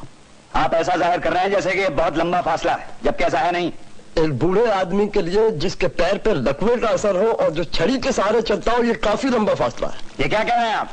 जरा देखते हैं उसे कितना वक्त लगा होगा। इससे कुछ साबित नहीं हो सकता। अगर ये बात इतनी जरूरी थी तो लड़के के वकील ने क्यों नहीं उठाई है? शायद उसके दिमाग में ना आई हो। अच्छा, तो आपका मतलब है वो आदमी इतना उल्लू था कि छोटी सी बात उसके दिमाग में नहीं आई? क्या आपके दिमाग में आई थी ये बात? अब छोड़ो यार, मेरे दिमाग में आए ना आए उससे क्या फर्क पड़ता है। लेकिन उस वकील ने ये बात इसलिए नहीं उठाई क्योंकि उसे डर था कि इससे उसका केस कहीं और कमजोर ना हो जाए। अब बोलिए आप। ये भी हो सकता है कि उसने ये बात इस डर से न उठाई हो कि अदालत की पूरी हमदर्दी उस कमजोर और लाचार बूढ़े के साथ होगी और ये बात लड़के के खिलाफ जाएगी। ऐसी बातें अक्सर वकील लोग टाल जाते हैं। फिर वो किस तरह का घोंचू वकील था? ये मैं भी जानना चाहता हूं। ओ। अच्छा, देखिए ये 2 कुर्सियां हैं। मान लीजिए कि ये बूढ़े की चारपाई है। मैं यहां से 10 फीट नापूंगा, चारपाई से दरवाजे तक की दूरी चलकर। ठीक है? ठीक ठीक। एक डग 2 फीट समझिए। 1 2। क्या पागल हो गए आप? हैं? 4 क्या दोबारा कर दिखाने वाली बातें? 5। क्या नाटक हो रहा है यहाँ पे? है अजी उन्हें करने भी दीजिए ना मिस्टर। ये 10 फीट है, किसी को कोई ऐतराज तो नहीं? नहीं। अच्छा, अब मैं यहां से 40 फीट नापूंगा गैलरी की लंबाई। मैं यहां से वहां तक जाऊंगा और वहां से यहां तक वापस आऊंगा। ये क्या पागलपन है? क्यों सबका वक्त बर्बाद कर रहे हैं आप? आपके हिसाब से इसमें सिर्फ 15 सेकंड का टाइम लगता है। मेरे ख्याल से उतना टाइम दिया जा सकता है। यस। 1 2 3 4 5 6 7 8 9 10। एक कुर्सी दीजिए जरा। श्योर।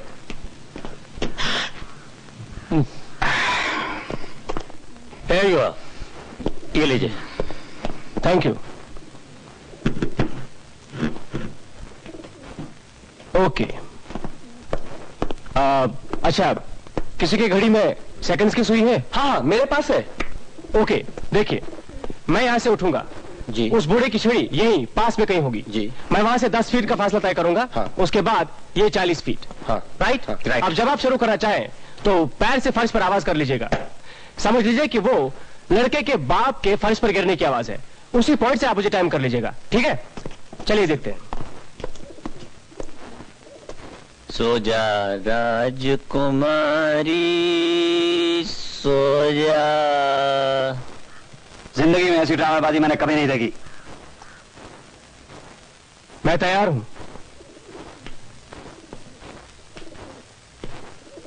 चलो शुरू करो यार, क्षमा कीजिए, मैं सुई के 12 पर पहुंचने की प्रतीक्षा कर रहा हूं।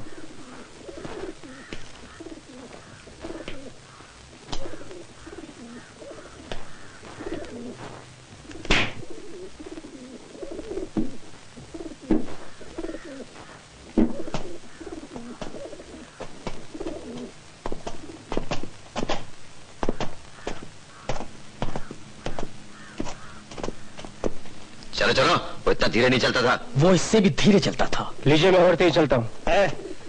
बंद करो ये तमाशा है।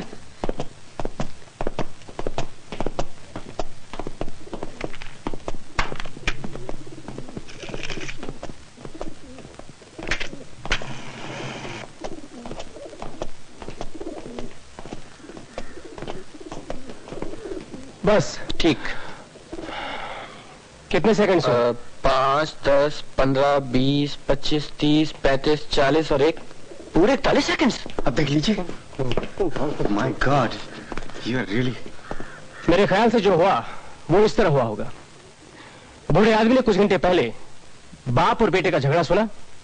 उसके बाद बिस्तर में लेटे हुए उसे ऊपर से किसी के गिरने की धमक और सामने वाली औरत की चीख सुनाई दी। वो अपने बिस्तर से उठा, उसने सीढ़ियों तक पहुंचने की कोशिश की, उसे दौड़ते हुए कदमों की आवाज सुनाई दी और उसने मान लिया कि वही लड़का है। बिल्कुल, मेरा ख्याल है ये हो सकता है। मान लिया? सुनिए, आप सब लोग मेरी बात सुनिए। मैंने जिंदगी में हजारों तरह की बेईमानी देखी है, लेकिन जो कुछ यहाँ इस कमरे में इस छत के नीचे हो रहा है उसकी तो मिसाल ही नहीं। जब से तुम इस कमरे के अंदर आए हो तुमने हम सबको परेशान कर रखा है। अपनी कहानियां सुनाकर गरीबों के बारे में, नीचे तबके के बारे में, उनके दुख हरांसुओं के बारे में। और तुम्हें कुछ थोड़ी सी कामयाबी भी हासिल हो रही है मिस्टर, क्योंकि यहाँ पर कुछ लोग ऐसे हैं जिनका दिल अचानक रो उठा है, तड़प उठा है, हाँ हाँ करने लगा है बिल्कुल औरतों की तरह। लेकिन किसी ख्याल में मत रहना, मैं इतना छोटा सा पिद्दी जैसा नहीं हूँ। तुम्हारी बातों का मुझ पर इतना सा भी असर नहीं होने वाला, समझे? और आप सब लोगों को क्या हो गया? आपको मालूम नहीं है कि आदमी खतरनाक कातिल है, इसे तो फांसी के तख्ते पर होना चाहिए था। ऐसे आदमी को हम अपने हाथ से निकल दे रहे हैं। क्या कहा आपने? हाथ से निकल जाने दे रहे हैं? आप क्या उसके जल्लाद हैं? हाँ हूँ। बोलो क्या करोगे? शायद आप चाहेंगे कि फांसी की रस्सी भी आप ही खींचे। जरूर, इस बदतमीज लौंडे के लिए तो मैं फांसी की रस्सी खींचने के लिए भी तैयार हूँ। मुझे आप पर तरस आता है। मिस्टर, मुझसे नहीं उलझना, समझे? कैसा होता है वो एहसास जब दिल में किसी की छटपटाती टांगे देखने की ख्वाहिश उभरती है।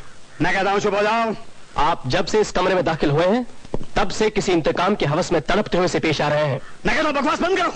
आप इस लड़के को फांसी के तख्ते पर देखना चाहते हैं, इंसाफ के लिए नहीं, अपने लिए। आप इस लड़के के खून के प्यासे हैं। चुप हो जा कमीने।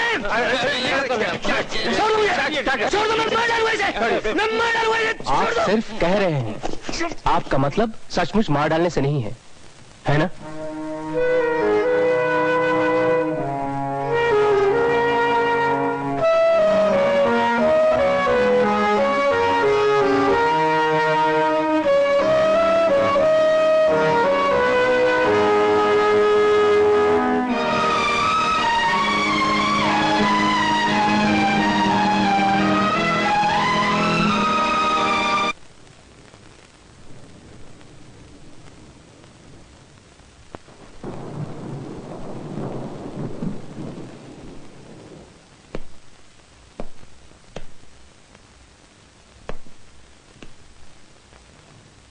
क्या बात है भाई?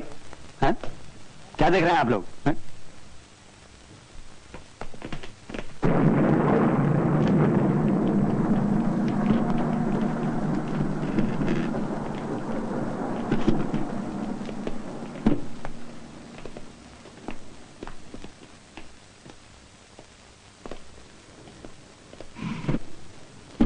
बहुत देर होती जा रही है। भोजन का कुछ प्रबंध करते हैं ये लोग? मुझे नहीं पता। अगर कोई फैसला नहीं हो पाए तो फिर शायद हम लोग घर भी ना जा पाए। मेरे बच्चे की तबीयत ठीक नहीं है, पेचिश हो गई उसे। माफ कीजिएगा, ये झगड़ा हमारे ऊपर बहुत बड़ी जिम्मेदारी है। गवर्नमेंट ने हमें इज्जत के साथ यहां बुलाया और एक ऐसे आदमी के बारे में फैसला करने को कहा जिससे हमारी कोई जान पहचान नहीं। हमें हमारे फैसले से कोई नफा नुकसान नहीं होने वाला। इसीलिए हम सब लोग अपनी अपनी जगह बहुत बहुत स्ट्रांग हैं और हमें चाहिए कि ऐसे ही बने रहें। मेरा मतलब है, इस मामले को हमें जाति मामला नहीं बनाना चाहिए। Thank you. कितना अंधेरा हो गया अचानक? लगता है बारिश आने वाली है। कितनी गर्मी है, आपको गर्मी नहीं लग रही? जी नहीं। एक बार और वोटिंग कर लेनी चाहिए, क्या ख्याल है? हाँ, इसे मध्यावधि चुनाव कहते हैं, मिड टर्म वोट। ठीक है, मुझे मंजूर है। हमने जो पिछला वोट लिया था उसके हिसाब से 8 कसूरवार और 4 बेकसूर थे। अब हम देखते हैं कि हमारा फैसला क्या होता है। मैं आपको आपके नंबर से बुलाऊंगा, आप लोग मुझे अपनी अपनी राय बताइए।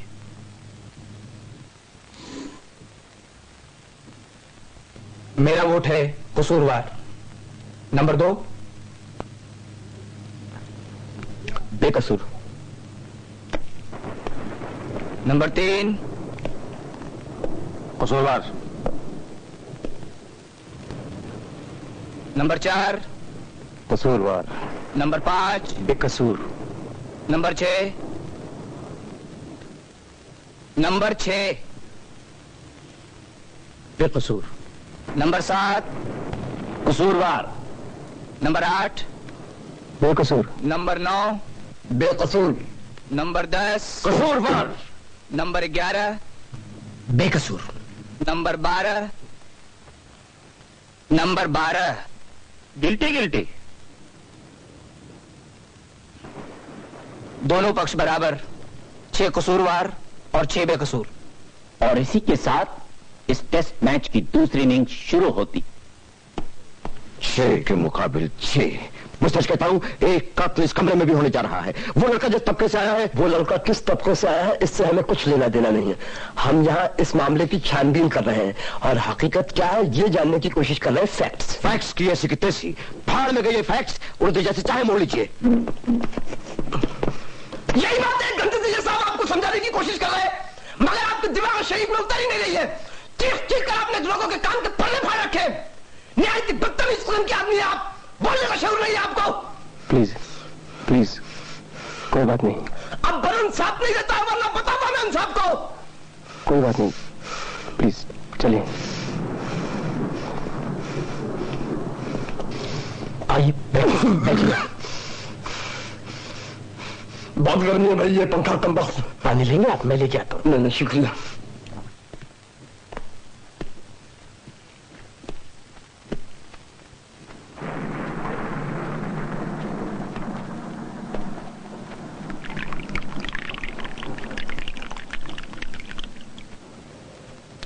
लगता है आज बारिश होगी। अच्छा, क्यों? आपको ऊपर से कोई मैसेज आया क्या? जी। अच्छा एक बात बताइए, आपने अपना वोट क्यों बदला?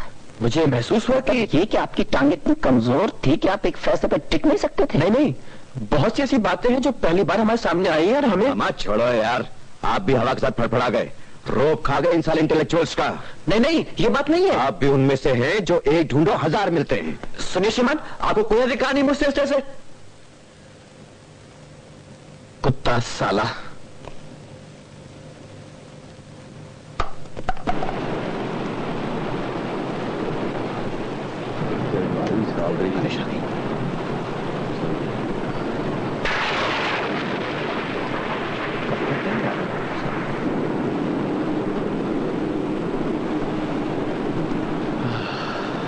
कुछ तो ठंडक पहुंचेगी। ये 2 दिन से काफी गर्मी रही है। हाँ देखिए, आज बारिश हो गई इसीलिए। हाँ बिल्कुल। अच्छा, अब तो गर्मी। चलिए अच्छा रहा, कुछ ठंडक तो पड़ेगी।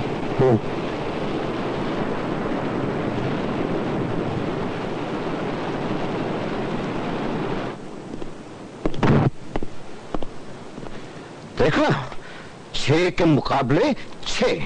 साला मजाक हो गया ये। किसी तरह इनको बदला नहीं जा सकता। इन 6 हरामियों का दिमाग नहीं बदला जा सकता। बदला जा सकता है। कैसे? तर्क से, गालियों से नहीं। तर्क से? My bloody foot. बिल्कुल ठीक कह रहे हैं। सिर्फ यही है जो हमेशा कायदे की बात करते हैं। छोड़ो कायदे और तर्क की बातें, मैं तो कहता हूँ ये सब छोड़ छाड़ कर हमें निकल जाना चाहिए। कहीं बारिश ज्यादा हो गई तो रात पर यहीं बैठना पड़ेगा। इन 6 हरामियों में से एक भी टूटने वाला नहीं। हम किसी फैसले पर नहीं पहुंच सकते। क्या बात कर रहे हैं आप? आपने अदालत में खड़े होकर हलफ उठाया, आप इस तरह बीच में छोड़ के जा नहीं क्यों नहीं जा सकता? ये सरासर बेईमानी है। लड़का कसूरवार है और उसको उसकी सजा मिलनी चाहिए। सुनिए मिस्टर, सुनिए प्लीज, आइए भाई, चलिए, काफी देर हो गई है, काम शुरू किया जाए।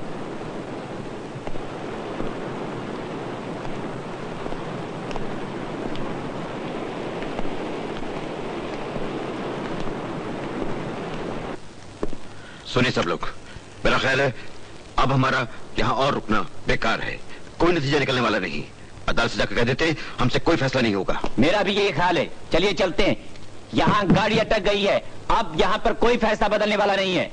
सुनिए मिस्टर, क्या अब भी आपके दिमाग में किसी माकूल शक की गुंजाइश नहीं है? जी नहीं। मुझे नहीं लगता अभी अदालत ये बात मंजूर करेगी। अभी हमने ज्यादा वक्त नहीं लिया है, सिर्फ 2-2.5 घंटे तो बातचीत की है। यहाँ 5 लोग अभी तक आपके बहकाने में आ गए हैं, लेकिन इसका मतलब ये नहीं कि बाकी लोग भी बेवकूफ हैं और आपकी बातों में आ जाएंगे। माफ कीजिएगा, हम किसी के बहकावे में नहीं आए।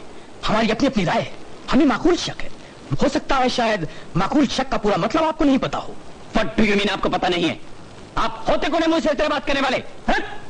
देखा आपने इन साहब को? ये सब के सब एक जैसे हैं। जुमा 8 दिन नहीं हुआ है इस शहर में और हम ही को सिखा रहे हैं कि हमें क्या आता और क्या नहीं आता। रुके 1 मिनट। यहाँ किसी ने आपसे ये नहीं पूछा कि आप कहां से आए थे या आपके बाप कहां से आए थे? ए मिस्टर, यहां पर कोई नहीं बताएगा किस बात का मतलब मुझे पता है और किसका नहीं। खासकर ये, क्योंकि शहर में इनका रहना मुश्किल हो जाएगा। एक ही झटके में सारे बाहर वाले बंबई शहर के बाहर कर दिए जाएंगे, समझे?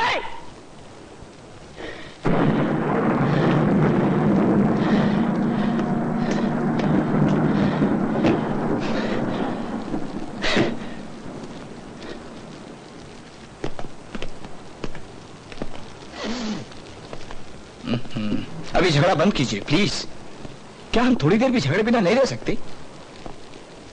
मैं कुछ कहना चाहूंगा, अगर इन साहब को कुछ खास एतराज ना हो। प्रोसिक्यूशन का एक अहम नुक्ता यह भी था कि फिल्म देखने के 1 घंटे बाद लड़के को यह भी याद नहीं था कि फिल्म का नाम क्या था और उसमें कौन कौन काम कर रहे थे। इन साहब ने भी कई बार इस पॉइंट को दोहराया है।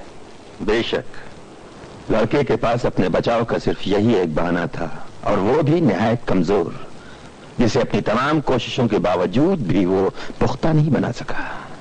माफ कीजिएगा, उस लड़के की जगह पर अगर आप होते और अपने बाप से 2 थप्पड़ खाने के बावजूद आप भी ऐसे तनाव भरे माहौल से गुजरते, तो क्या इस तरह की छोटी छोटी बातें आप याद रख सकते थे? जरूर, खास खास बातें जरूर याद रखता। लड़के को याद नहीं थी क्योंकि वो फिल्म देखने गया ही नहीं था। पुलिस के बयान के मुताबिक उस लड़के से पूछताछ उस कमरे के बाहर बैठकर की गई जिसमें उस वक्त भी बाप की लाश पड़ी हुई थी। क्या आप समझते हैं कि ऐसे माहौल में आप सारी बातें याद रख सकते थे? जरूर रख सकता था। मानसिक तनाव के बावजूद? मानसिक तनाव के बावजूद। अदालत में उसे फिल्म का नाम याद आ गया था। उसने ये भी सही से बता दिया कि उस फिल्म में कौन कौन काम कर रहे थे। जी हाँ, लड़के के वकील ने काफी मेहनत की थी। कत्ल की रात से लेकर अदालत में आने तक उसके पास पूरे 3 महीने थे, और इन 3 महीनों में उसने लड़के को सारी बातें अच्छी तरह से रटा दी थी। उस रात किसी खास थिएटर में कौन सी फिल्म चल रही थी, उसमें कौन कौन काम कर रहा था, ये जानकारी हासिल करना किसी वकील के लिए कोई मुश्किल काम नहीं है। बल्कि मैं तो उस पुलिसमैन की गवाही का यकीन करूंगा जिसने कत्ल के बाद लड़के का बयान लिया। कत्ल के फौरन बाद, मानसिक तनाव हो या न हो। मैं आपसे एक सवाल पूछना चाहता हूँ। हाँ, जरूर पूछिए। कल रात आप कहाँ थे? मैं घर पर ही था। और परसों रात? ओफो, क्या हो रहा है ये? नहीं, कोई बात नहीं, पूछने दीजिए। परसों रात अदालत से निकलकर मैं सीधा अपने ऑफिस गया, 8:30 बजे तक वहीं रहा, फिर घर चला गया। और उससे पिछली रात को? उससे पिछली रात यानी मंगल मैं था, हाँ, ब्रिज का टूर्नामेंट था, मैं ब्रिज खेलता रहा, उसके बाद घर चला गया था। और सोमवार की रात? सन 42 के भारत छोड़ो आंदोलन तक पहुंच जाए तो मुझे बता दीजिएगा। Monday night. हाँ, सोमवार को मैं और मेरी वाइफ एक फिल्म देखने गए थे। कौन सी फिल्म? जाने दो यारो। अच्छी फिल्म थी। क्षमा कीजिएगा, मैंने भी ये फिल्म देखी है। इसका नाम है जाने भी दो यारों। हाँ, आई एम सॉरी, जाने भी दो यारो। इस फिल्म में कौन कौन लोग काम कर रहे थे?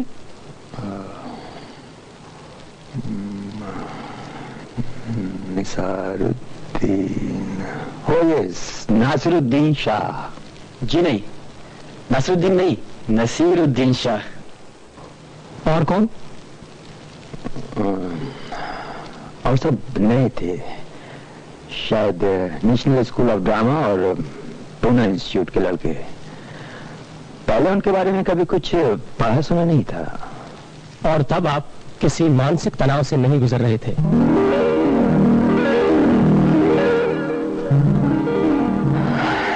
नहीं। मेरा ख्याल है साबित हो गया। जी हाँ, बहुत बड़ा तीर मारा है। यकीनन बहुत बड़ा तीर मारा है। इन साहब को 2-4 घटिया फिल्म स्टारों के नाम याद नहीं, तो उसका ये मतलब तो नहीं कि लड़का फिल्म देखने गया था। जी नहीं, लेकिन कोई ये भी साबित नहीं कर सकता कि फिल्म देखने लड़का नहीं गया था। हो सकता है उसे फिल्म का नाम वगैरह कुछ याद नहीं हो। अगर इन साहब के लिए कुछ बातें भूल जाना मुमकिन है तो उस लड़के के लिए भी बिल्कुल मुमकिन है, क्योंकि इस पे कत्ल का जुर्म है, इसलिए जरूरी नहीं है कि उसकी याददाश्त भी बड़ी तेज होनी चाहिए। आप तब तक बोलते रहिए जब तक आपकी जबान जमीन तक नहीं लटक जाए। लड़का कसूरवार है, बात खत्म। और किसके पास है खांसी गोलियां? जरा देना एक। वो सब खत्म हो गई हैं। टाइम क्या हुआ होगा? 6:55। मिस्टर, फिल्म तो गई आपकी।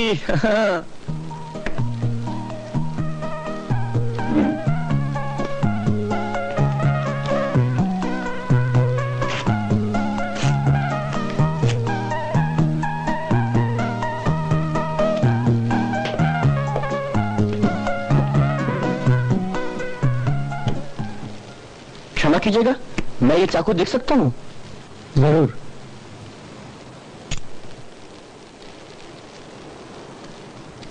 भाई हम वहीं अटके हुए हैं, 6 एक तरफ 6 दूसरी तरफ। किसी के पास कोई सुझाव है? हाँ, मेरे पास एक आइडिया है। खाना मंगवाया जाए और कुछ मोमबत्तियां। रात भर यहीं काटनी है ना? नहीं, मैं 2 शब्द कहना चाहूंगा। ये बात बहुत देर से मेरे दिमाग में घूम रही थी और अब जब फिलहाल हम कुछ नहीं कर रहे हैं तो मैं ये बताना चाहूंगा कि माफ कीजिएगा, अदालत में बात हो रही थी कि चाकू ऊपर से मारा गया था, यानी कि ऊपर से नीचे की दिशा में, है ना? अरे फिर से वो सब मत शुरू कर देना यार, 365 बार सुन चुके हैं वही बात। क्या बात है? जब भी मैं कुछ कहना चाहता हूँ आप अपनी टांग आ देते हैं बीच में, मुझे बोलने क्यों नहीं देते हैं आप? क्या बोलेंगे आप? यही कहेंगे ना, बहुत दिलचस्प था शुद्ध हिंदी में। ठीक है, मैं यही कहूंगा, ये मेरा अधिकार है, चाहे शुद्ध हिंदी में ही सही, समझे?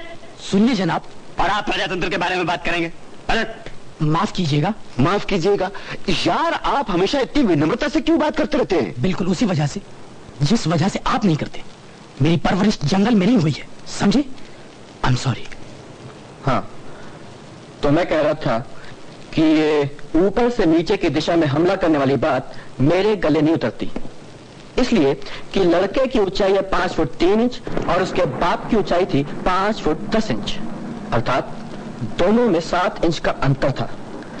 मुझे यह बात बहुत अजीब सी लगती है कि एक आदमी अपने से 7 इंच ऊंचे आदमी पर ऊपर से कैसे वार करेगा। चाकू दीजिएगा मुझे।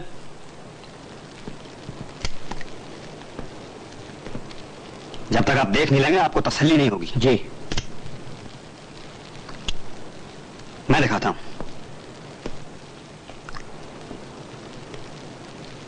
कोई साहब जरा यहां आए मेरे सामने, कोई भी।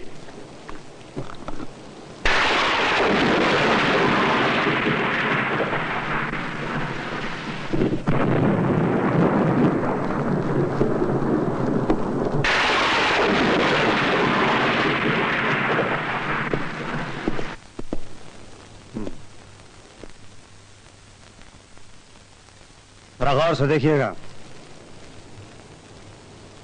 दोबारा नहीं करूंगा मैं आपके लिए।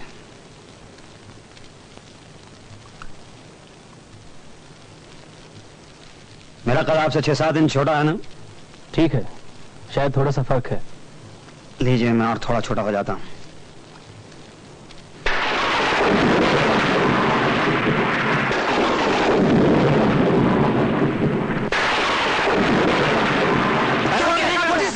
रिलैक्स रिलैक्स, किसी को कुछ नहीं हुआ। आप ठीक है ना? जी हाँ, मैं बिल्कुल ठीक हूँ। हाँ तो देख लीजिए, ये रहा आपका वार करने का तरीका, ऊपर और कच से नीचे। अपने से ऊंचे कद के आदमी पर मैं इस तरह से वार करूंगा और इसी तरह किया गया था। एक मिनट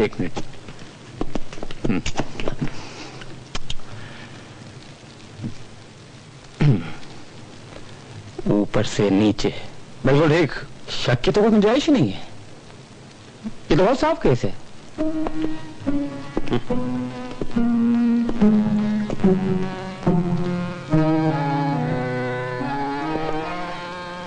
जरा मुझे दीजिए चाकू। Thank you.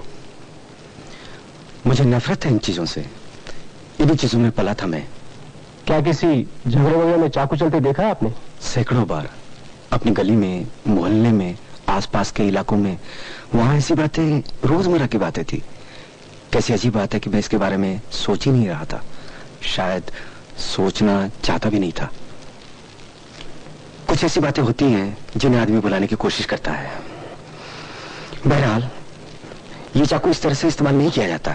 इसे इस तरह से पकड़ा जाता है और इस तरह से खोला जाता है, और ऊपर से वार करने के लिए पूरी पकड़ बदलनी पड़ती है। तो फिर वार कैसे किया जाता है? नीचे से। My God, sorry. इस तरह के चाकू को किसी दूसरी तरह से नहीं पकड़ा जाता। Are you sure? बिल्कुल, इसीलिए इस तरह से बनाए जाते हैं। अच्छा, चाकू चलाने में लड़का बहुत माहिर है, ये तो सभी मानते हैं। मेरा भी यही ख्याल है।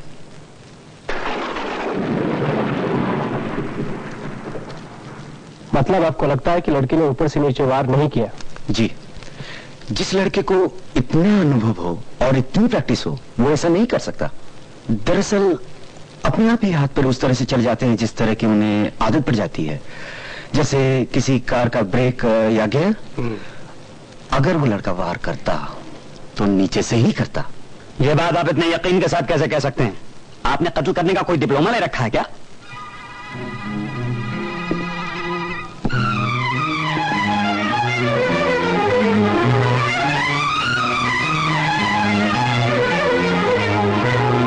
ये देखिए, ये वार भी नीचे से ही किया गया था। तो ठीक है, हो सकता है आपके साथ ऐसा हुआ, लेकिन उस लड़के के साथ भी ऐसा हुआ है। ये बात आप इतने दावे से कैसे कह सकते हैं? जब उस बूढ़े आदमी का कत्ल हुआ तो क्या आप उस कमरे के अंदर मौजूद थे? जी नहीं, और आप भी मौजूद नहीं थे। हाँ।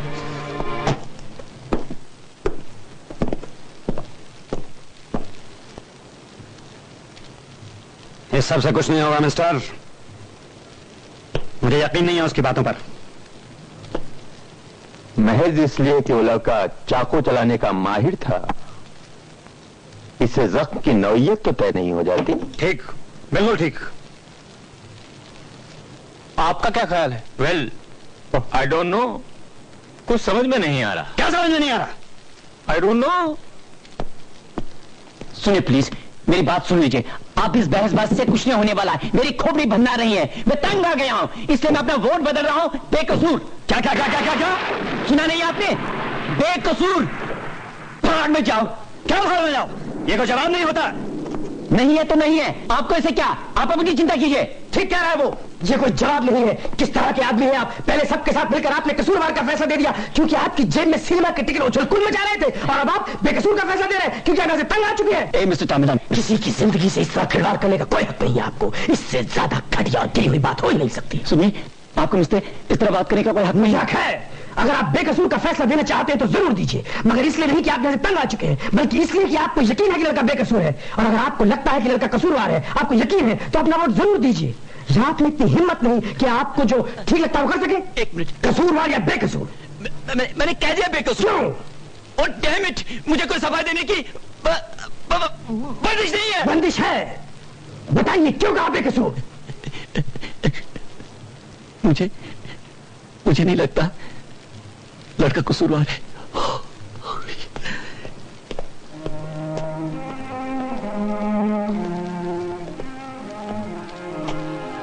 मैं एक बार फिर से वोटिंग करना चाहूंगा।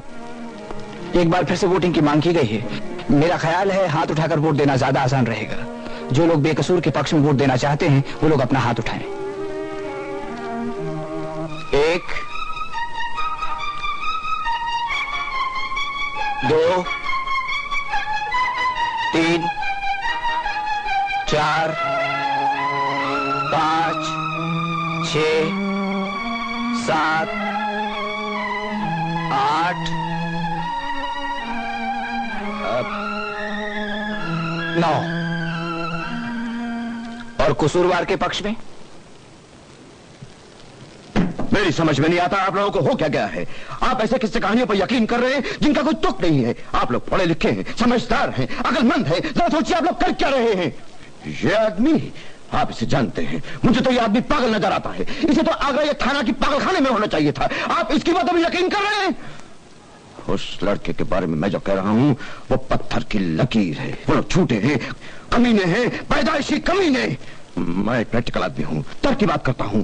वो लोग हमसे अलग हैं, उनकी जिंदगी हमसे अलग है, उनका सोचना हमसे अलग है, उनकी हरकतें हमसे अलग हैं। उनको किसी का खून करने के लिए किसी वजह की जरूरत नहीं पड़ती।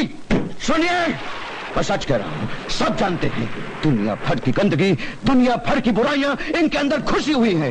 ये लोग झूठ बोलते हैं, शराब पीते हैं, जुआ खेलते हैं, रंडीबाजी करते हैं, क्या क्या नहीं करते ये बास्टर्ड्स। रुकिए मिस्टर, ये क्या करते हैं? जरा देखिए इस आदमी की बदतमीजी। इन हरामजादों को तो कोई धर्म ईमान ही नहीं है। जरा सी शराब पी, किसी की पीठ पे छुरा घोपा और वो पड़ी है लाश कदर में। इनका तो खून ही ऐसा है, इनकी फितरत में शामिल है ये सारी गंदगी।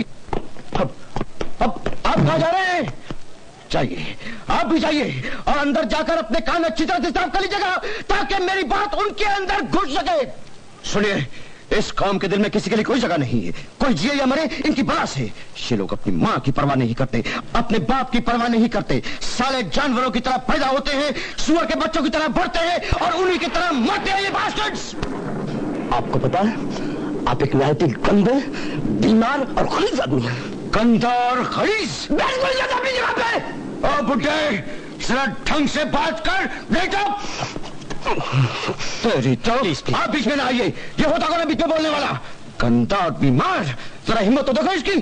खड़े तो होते नहीं बनता, खाना बीच में ढंग। मेरा ख्याल है आप चुप हो जाइए। मैं चुप नहीं रहूंगा, मैं बोलूंगा और सबको सुनना पड़ेगा क्योंकि यहाँ सब साले पागल हो गए हैं, सारे के सारे। और इस हरामजादे बुड्ढे को तो सुनना ही पड़ेगा। बोल। अरे बस, अरे बस कीजिए, प्लीज बस टेक योर प्लीज। सामना कर रहे हैं हम लोग, कीड़े मकोड़ों की तरह ये लोग बढ़ते चले जा रहे हैं। 1 के 10, 10 के 10 लाख। यही लोग, यही तबका जिससे ये हरामजादा लड़का आया है, जानबूझकर ये अपनी आबादी बढ़ा रहे हैं ताकि हमारी कौम को खत्म करते हैं, नामो निशान मिटा दे हमारी कौम का। मैं सच कहता हूँ, ये लोग हमारे दुश्मन हैं, हमसे नफरत करते हैं। ये हरामजादे हम पर हुकूमत करेंगे। आप सब साले इंटेलेक्चुअल मेरी बात सुनिए। इससे पहले कि ये कुत्ते हमें नोच खाएं, हमें होशियार हो जाना चाहिए। ये लड़का 19 सांपों की औलाद है जो इस वक्त हमारे हाथ में है। इसे किसी भी हालत में नहीं छोड़ना चाहिए। कम से कम एक तो कम हो। तरक्की ऐसी की तैसी। और कानून क्या है? वो तो मोम की नाक है, जब चाहो जिधर चाहो घुमा लो। मैं उसकी परवाह नहीं करता, क्यों करूं? वो साले करते हैं कानून की परवाह। बास्टर्ड्स, बहुत हो गया, अब चुप होते कि नहीं आप? तू मुझे चुप कराएगा साले? अगर तुम्हारी जबान से एक लफ्ज भी और निकला तो मैं तुम्हारा मुंह तोड़ दूंगा। And I mean it. I mean it.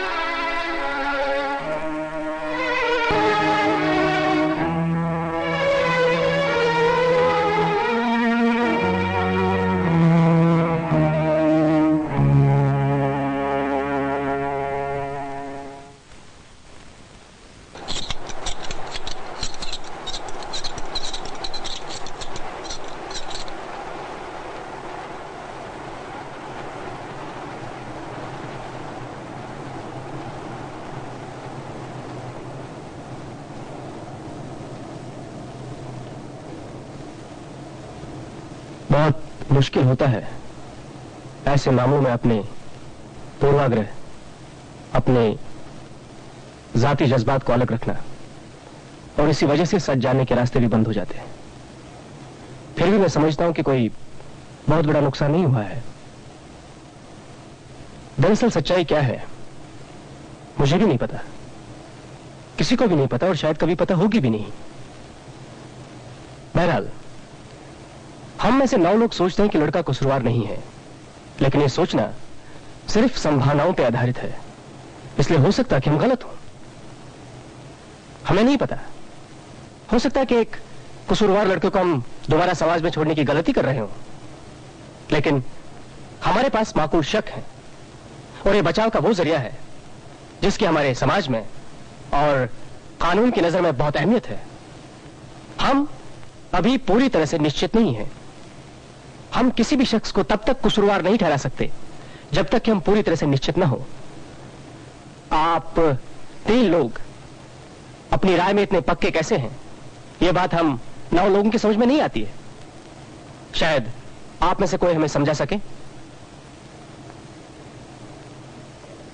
आप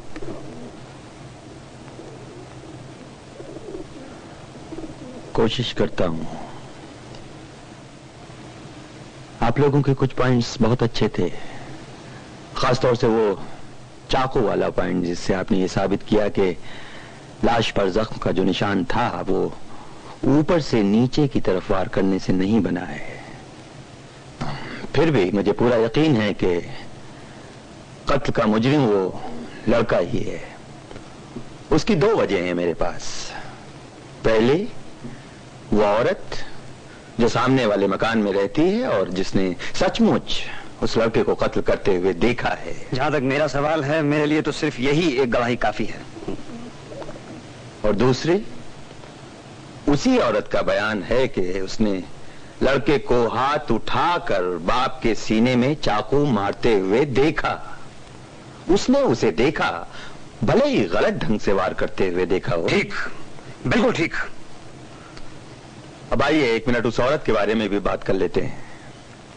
उसका कहना है कि कत्ल वाली रात वो तकरीबन 11 बजे अपने बिस्तर पर जाकर लेटी। उसका बिस्तर बिल्कुल उस खिड़की से लगा हुआ है जहां से वो लेटे लेटे भी लाइन के उस पार लड़के के कमरे में देख सकती है।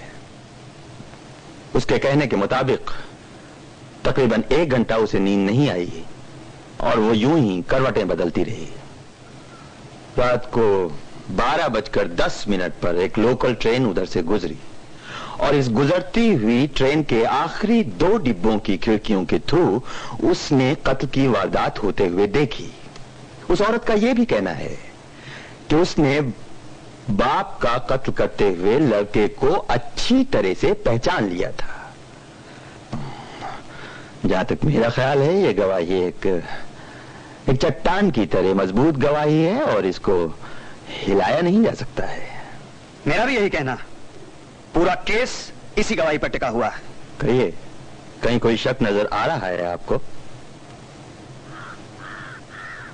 वेल, यस, आप कुछ कहना चाहते हैं? Well, I don't know. दरअसल में इतनी सारी दलीलें, आई मीन बहुत उलझा हुआ केस है। हाँ, कहिए, आखिर हम किस बिना पर लड़के को बेकसूर कह सकते हैं? एक्चुअली इतनी सारी दलीलों को एक सही तरतीब में सजाना बहुत मुश्किल होता है। आप सारी दलीलों को उठा के खिड़की से बाहर फेंक दीजिए। उस औरत ने देखा, और क्या चाहिए आपको? है वेल, मे बी।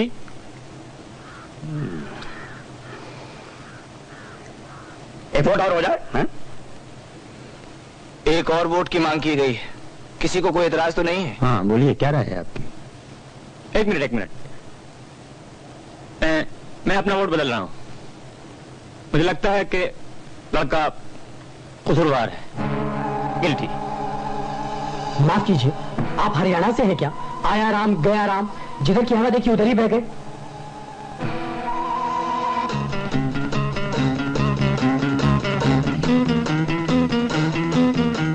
और कोई? तो जनाब, वोट है 8 बेकसूर और 4 कसूरवार। आप इस एक वोट को अपनी निजी फतह क्यों समझ रहे हैं? मुझे मजा आता है मुकाबलेबाजी में, यू सी। हाँ, तो कोई और साहब अपनी राय बदलना चाहते हैं? नहीं। तो इसका मतलब है हम किसी नतीजे पर नहीं पहुंच सकते। हमें फौरन अदालत में जाना चाहिए और ये बात बता देनी चाहिए। क्या? लेकिन पहले तो आप इस राय के खिलाफ थे। जी हाँ, लेकिन अब नहीं। क्या बकवास बात है? आप भी ने कहा था आपको लगता है ये बेईमानी हो। लेकिन अब नहीं लगता, क्योंकि इस छत के नीचे इतने जिद्दी और इतने खर दिमाग लोग घुसे हुए हैं कि अब हम कुछ नहीं कर सकते। 1 इंच आगे नहीं बढ़ सकते, चाहे हफ्ता भर यहां पर बैठे रहें। हाँ, तो भाई मेरा कहना है कि हम किसी नतीजे पर नहीं पहुंच सकते। कोई साहब हैं जो जवाब में कोई दलील पेश करना चाहेंगे? बोलिए। आप तो लीडर हैं इस क्रांतिकारी समाज सुधार समिति के, आपकी क्या राय है? मेरी वही राय है जो हमेशा थी, बातचीत जारी रहनी चाहिए। 10 बार बातचीत हो चुकी है, इसका कोई फायदा नहीं होने वाला है। कब तक हमारे ये बेचारे बाबूजी अपना दल बदलते रहेंगे हैं? हाँ तो बोलिए भाई, खत्म किया जाए अब ये सब टंटा। मेरा ख्याल है हम लोगों को एक वक्त तय कर लेना चाहिए। अभी क्या बजा है? 7:05। हाँ, 7:05। अभी किसी ने 7:30 या 8 बजे तक की बात की थी। मेरा ख्याल है 7:30 तक का वक्त काफी मुनासिब रहेगा। ओके। और हम उसके बाद ही तय करेंगे कि अदालत में हमें जाना चाहिए या नहीं। माफ कीजिएगा, आपकी तबीयत खराब है क्या? जी नहीं, शुक्रिया। हाँ, तो मैं कह रहा था कि 7:30 बजे तक का टाइम काफी मुनासिब रहेगा। मैंने ये सवाल इसलिए पूछा क्योंकि आप अपनी नाक के पास इस तरह से सहला रहे थे। इस तरह से बीच में बोलने के लिए मैं आपसे माफी चाहता हूं, लेकिन आपके इस तरह नाक सहलाने से मुझे अचानक एक बात याद आ गई। देखिए, मैं कुछ जरूरी बातें तय करना चाहता हूं। अगर आप... मेरा ख्याल है मेरी बात ज्यादा जरूरी है। ठीक है, आप अपनी ज्यादा जरूरी बात कीजिए। शुक्रिया। मुझे यकीन है बाद में इस बदतमीजी के लिए आप मुझे माफ कर देंगे, लेकिन अभी अचानक मेरे जहन में सवाल बिजली की तरह कौंध गया कि आप अपनी नाक आखिर इस तरह क्यों सहला रहे थे? क्या फालतू बातें कर रहे हैं आप? चुप हो जाइए। इस वक्त इस लम्हे मैं इंसाफ से बात कर रहा हूं, आपसे नहीं। संजय, बैठ जाओ, चुप। हाँ, तो जरा बताइए, आप अपनी नाक आखिर इस तरह क्यों सहला रहे थे? अगर ये जानकारी आपके लिए इतनी ज्यादा जरूरी है तो बता देता हूँ। इसलिए कि मेरे यहाँ थोड़ी तकलीफ हो रही थी। फिर माफी चाहूंगा, इस तकलीफ की वजह क्या है? क्या आपका चश्मा? जी हाँ, मेरा चश्मा। अब इजाजत है काम शुरू करने की? बस 1 मिनट और दूंगा और अपनी बात खत्म कर दूंगा। चश्मे की वजह से आपकी नाक के दोनों तरफ काफी गहरे 2 निशान हैं। इन्हें मैंने पहले गौर नहीं किया था। काफी परेशान करते हैं आपको? जी हाँ, काफी परेशान करते हैं मुझे। कुछ ऐतराज है? नहीं, मुझे इसका कोई तजुर्बा नहीं, क्योंकि जिंदगी में मैंने कभी चश्मा नहीं पहना। मेरी आंखें माशाल्लाह बहुत अच्छी हैं। अब जब तक आप खामखा हमारा वक्त क्यों बर्बाद कर रहे हैं? खामोश। हुजूर आला, जिस खातून का दावा है कि उसने कत्ल की वारदात अपनी आंखों से देखी है, उस खातून की नाक के दोनों तरफ बिल्कुल ऐसे ही 2 गहरे निशान थे जैसे कि इंसाफ के। बिल्कुल प्लीज प्लीज प्लीज प्लीज, बस 1 मिनट और दूंगा और अपनी बात खत्म कर दूंगा। पहले ये बात बिल्कुल मेरे दिमाग में नहीं आई थी, लेकिन अभी अचानक उस खातून का चेहरा मेरे दिमाग में कौंध गया और मुझे याद आया कि उस खातून की नाक के दोनों तरफ बिल्कुल ऐसे ही 2 गहरे निशान थे जैसे कि इंसाफ के, और अदालत में बैठे बैठे उन्होंने निशानों को इस तरह सहलाया भी था। हाँ, आप ठीक कह रहे हैं, उस औरत ने कई बार ऐसे सहलाया था। इन मोहतरमा की उम्र तकरीबन 45 साल की थी, लेकिन वो पूरी कोशिश कर रही थी कि 30 से ज्यादा की ना लगे। शायद जिंदगी में पहली बार इतने लोगों के सामने नुमाइश करने का मौका मिला हो। गौर किया होगा आप लोगों ने, काफी बनठन कर आई थी, बालों में खिजाब लगाया हुआ था। मुझे पता है क्योंकि पहले कभी मैं भी तो सब बड़े खूबसूरत नए किस्म के कपड़े पहनकर आया करती थी जो शायद किसी कम उम्र की बच्ची पे ज्यादा अच्छे लगेंगे। तो सब ये सब तैयारियां थी उनकी, और चश्मा नहीं लगाया गया था जानबूझकर। औरतों की फितरत ही कुछ और होती है। तो जनाब आली, जरा इस औरत का चेहरा अपने दिमाग में उतारने की कोशिश कीजिए। चश्मा नहीं लगाया था? क्या मतलब? आपको कैसे पता वो चश्मा लगाती थी या नहीं? सिर्फ इसलिए क्योंकि वो यहाँ अपनी नाक चला रही थी बस? उसकी नाक पर निशान थे, मैंने देखे थे। हाँ तो क्या हुआ? इसका मतलब क्या निकलता? मुझे याद है, मैंने भी देखे थे। आप बिल्कुल ठीक कह रहे हैं, मैं तो उस औरत के बिल्कुल नजदीक बैठा हुआ था। क्या कहना क्या चाह रहे हैं आप?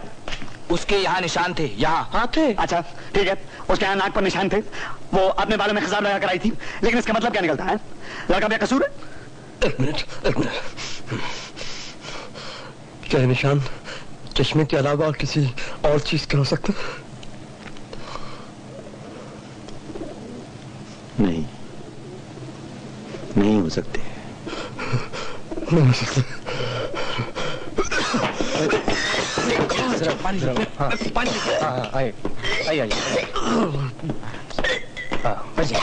बैठिए। चलिए आप पीछे।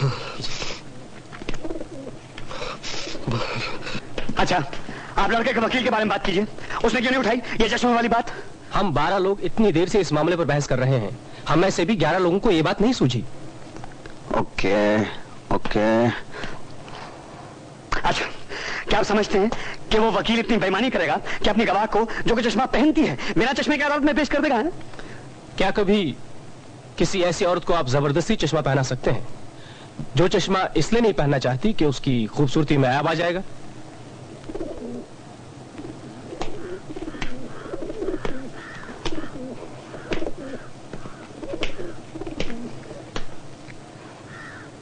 अच्छा ठीक है, उसके यहाँ नाक पर निशान थे, वो औरत चश्मा लगाती थी लेकिन बाहर लोगों के सामने नहीं लगाती थी ताकि उसकी खूबसूरती में कोई ऐब ना आ जाए। लेकिन जनाब, जिस वक्त उसने यह कत्ल की वारदात देखी उस वक्त वो अपने कमरे में थी, अपने कमरे में अकेली, बस बात खत्म। एक्सक्यूज मी, क्या आप सोते वक्त भी चश्मा लगाते हैं? नहीं, सोते वक्त कोई चश्मा नहीं पहनता। मुझे ये बात ढंग की लगती है। जिस वक्त वो औरत बिस्तर पर लेटी करवटें बदल रही थी और सोने की कोशिश कर रही थी, उस वक्त उसने चश्मा नहीं पहना होगा। आपको कैसे मालूम? मुझे पता नहीं, मेरा अंदाजा है। मेरा ये भी अंदाजा है, जिस वक्त उसने यूं ही अचानक खिड़की के बाहर नजर डाली, उस वक्त वो चाहकर भी चश्मा नहीं पहन सकती थी। उसके पास वक्त ही नहीं था। खुद उसका कहना है कि जो ही उसने खिड़की के बाहर देखा, उसी पल उसे कत्ल की वारदात होती दिखाई दी। 1-2 सेकंड के वक्फे में चश्मा उठाकर पहनना मुमकिन नहीं है। अच्छा, एक मिनट रुकिए। मेरा यह भी अंदाजा है मिस्टर कि उसको लगा कि उसने लड़के को बाप का कत्ल करते हुए देखा, लेकिन मैं कहता हूं कि उसे लड़का नहीं बल्कि एक धुंधली सी आकृति दिखाई दी होगी। आप ये कैसे कह सकते हैं कि उसे क्या दिखाई दिया होगा? इन्हें सारी बातें कैसे पता चल जाती हैं? आपको कैसे मालूम कि वो चश्मा पहनती थी भी या नहीं? हो सकता है कि वो किताब पढ़ने का चश्मा पहनती हो सकता है कि वो धूप का चश्मा लगाती हो, वो कुछ भी पहनती हो, लेकिन अब हमें उस औरत की नजर पर शक है। उसकी आंखें खराब हैं। माफ कीजिएगा, बिना चश्मे के 60 फीट की दूरी से एक आदमी को उसने कैसे पहचाना?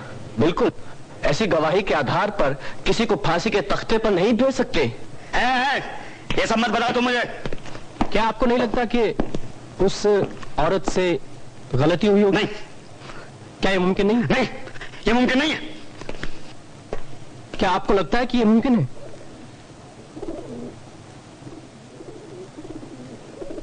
यस, मुमकिन है। मेरा ख्याल है लड़का बेकसूर है, not guilty. Yes. Good, very good. आपका क्या ख्याल है, लड़का कसूरवार है या बेकसूर? अब मुझे कोई मतलब नहीं, आप सब हरामी हैं, जो मर्जी कीजिए। लेकिन आपकी राय क्या है? बेकसूर जानने में चाहिए। तुम साले एक नंबर के कमीने हो। मैं कहता हूं कि लड़का कसूरवार है। क्या आपकी भी यही राय है कि लड़का कसूरवार है? कहिए।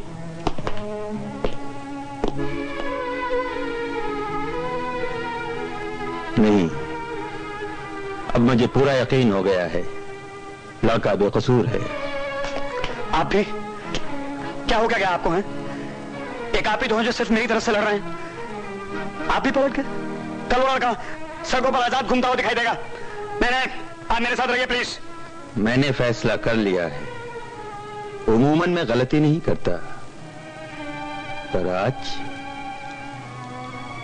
न जाने कैसे।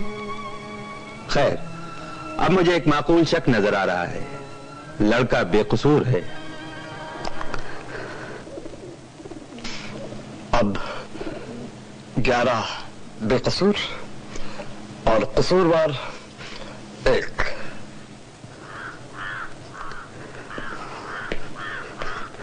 और भी तो कितने सारे सबूत हैं। वो बूढ़ा है और वो चाकू है और भी ना जाने क्या क्या है। आपने ही कहा था कि बाकी सबूत उठा के खिड़की से बाहर फेंक दो। आप अकेले हैं। मुझे कोई परवाह नहीं, ये मेरा हक है। बेशक, ये आपका हक है।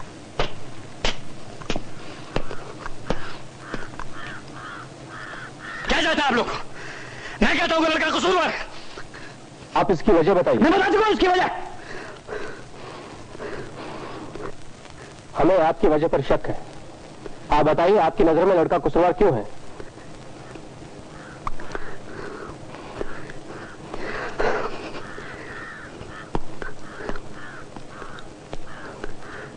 अदालत में उठाया गया, हर मुद्दा, हर चीज, हर एक बात इस लड़के को कसूरवार ठहराती है। आप लोग क्या समझते हैं मैं कोई बेवकूफ बस या यूं ही कुछ? आप सब लोग बहुत ही टुच्चे किस्म के लीजिए और कमजोर लोग हैं। बहुत चिड़िया जैसा, पिद्दी जैसा दिल पाया आप लोगों ने। मुझे डराने की कोशिश मत कीजिएगा, समझो? मुझे अपनी राय पर खड़े रहने का पूरा हक है। मैं पूरी जिंदगी इस कमरे में, इस छत के नीचे, इस सारी कुर्सी पर बैठा रहूंगा। देखिए कोई मेरा क्या कर लेता।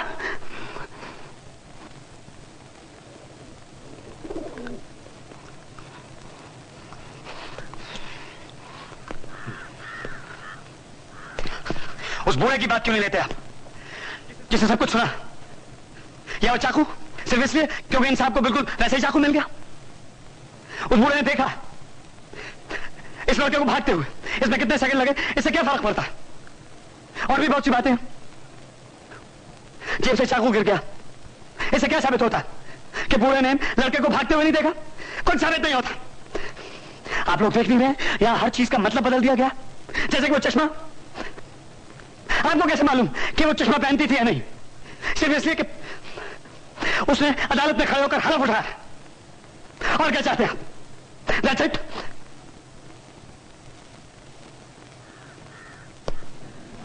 लड़के ने क्या कहा था चीख कर? मैं मार डालूंगा तुझे। और किससे कही थी उसने बात? बताइए बताइए, किससे कही थी उसने ये बात? अपने बाप से, जिसने उसे पैदा किया, पाला पोसा, बड़ा किया। और भी न जाने क्या क्या किया होगा उसने अपने बेटे के लिए। और बदले में क्या मिला उसे? चाकू 4 इंच गहरा यहां सीने में उतार दिया, खत्म कर दिया उसे हमेशा के लिए, ताकि डांट नहीं खानी पड़े, कोई बताने वाला ना हो ये अच्छा है करो, ये बुरा है मत करो। एक बाप क्या है? कुछ नहीं। मैं क्या हूं? कुछ नहीं।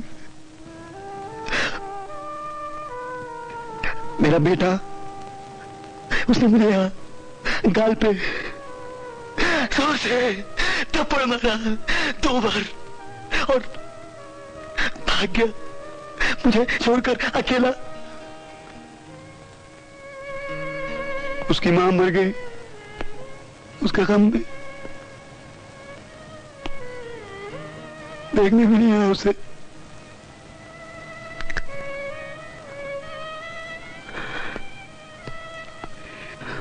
मैं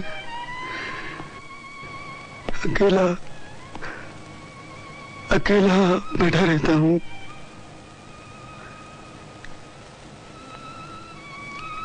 दीवारों को घूरता रहता हूं, वीरान कमरों में घूमता रहता हूं प्रेत की तरह। यहाँ खाली खाली लगता है सब।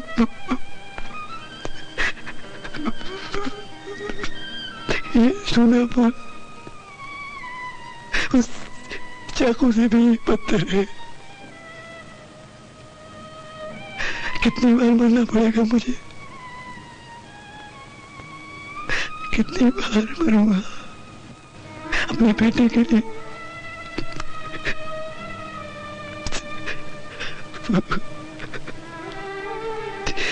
मेरा बेटा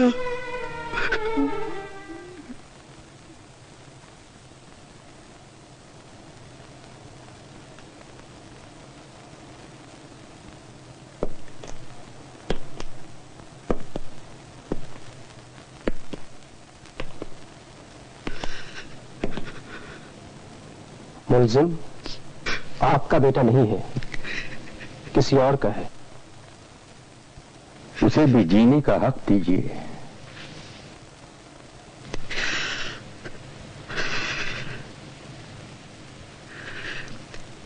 ठीक है, बेकसूर।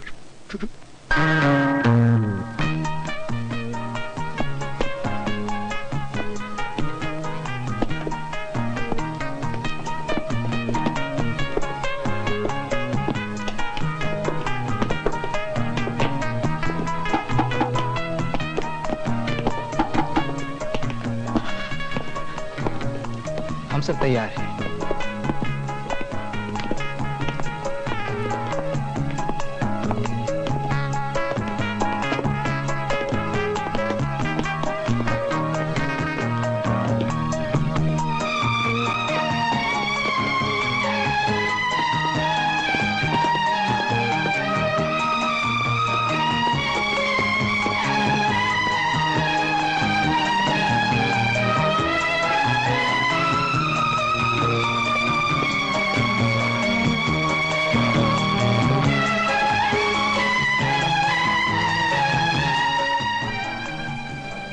चलिए चले।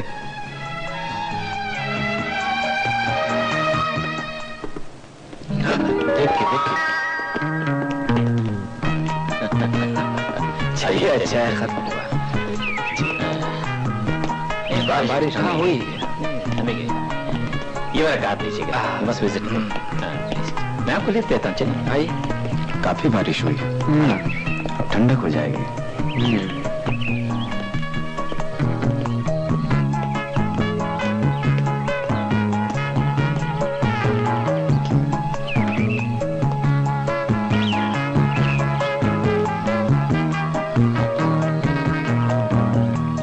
दो साल हो गए लौट कर नहीं आया मेरा बेटा।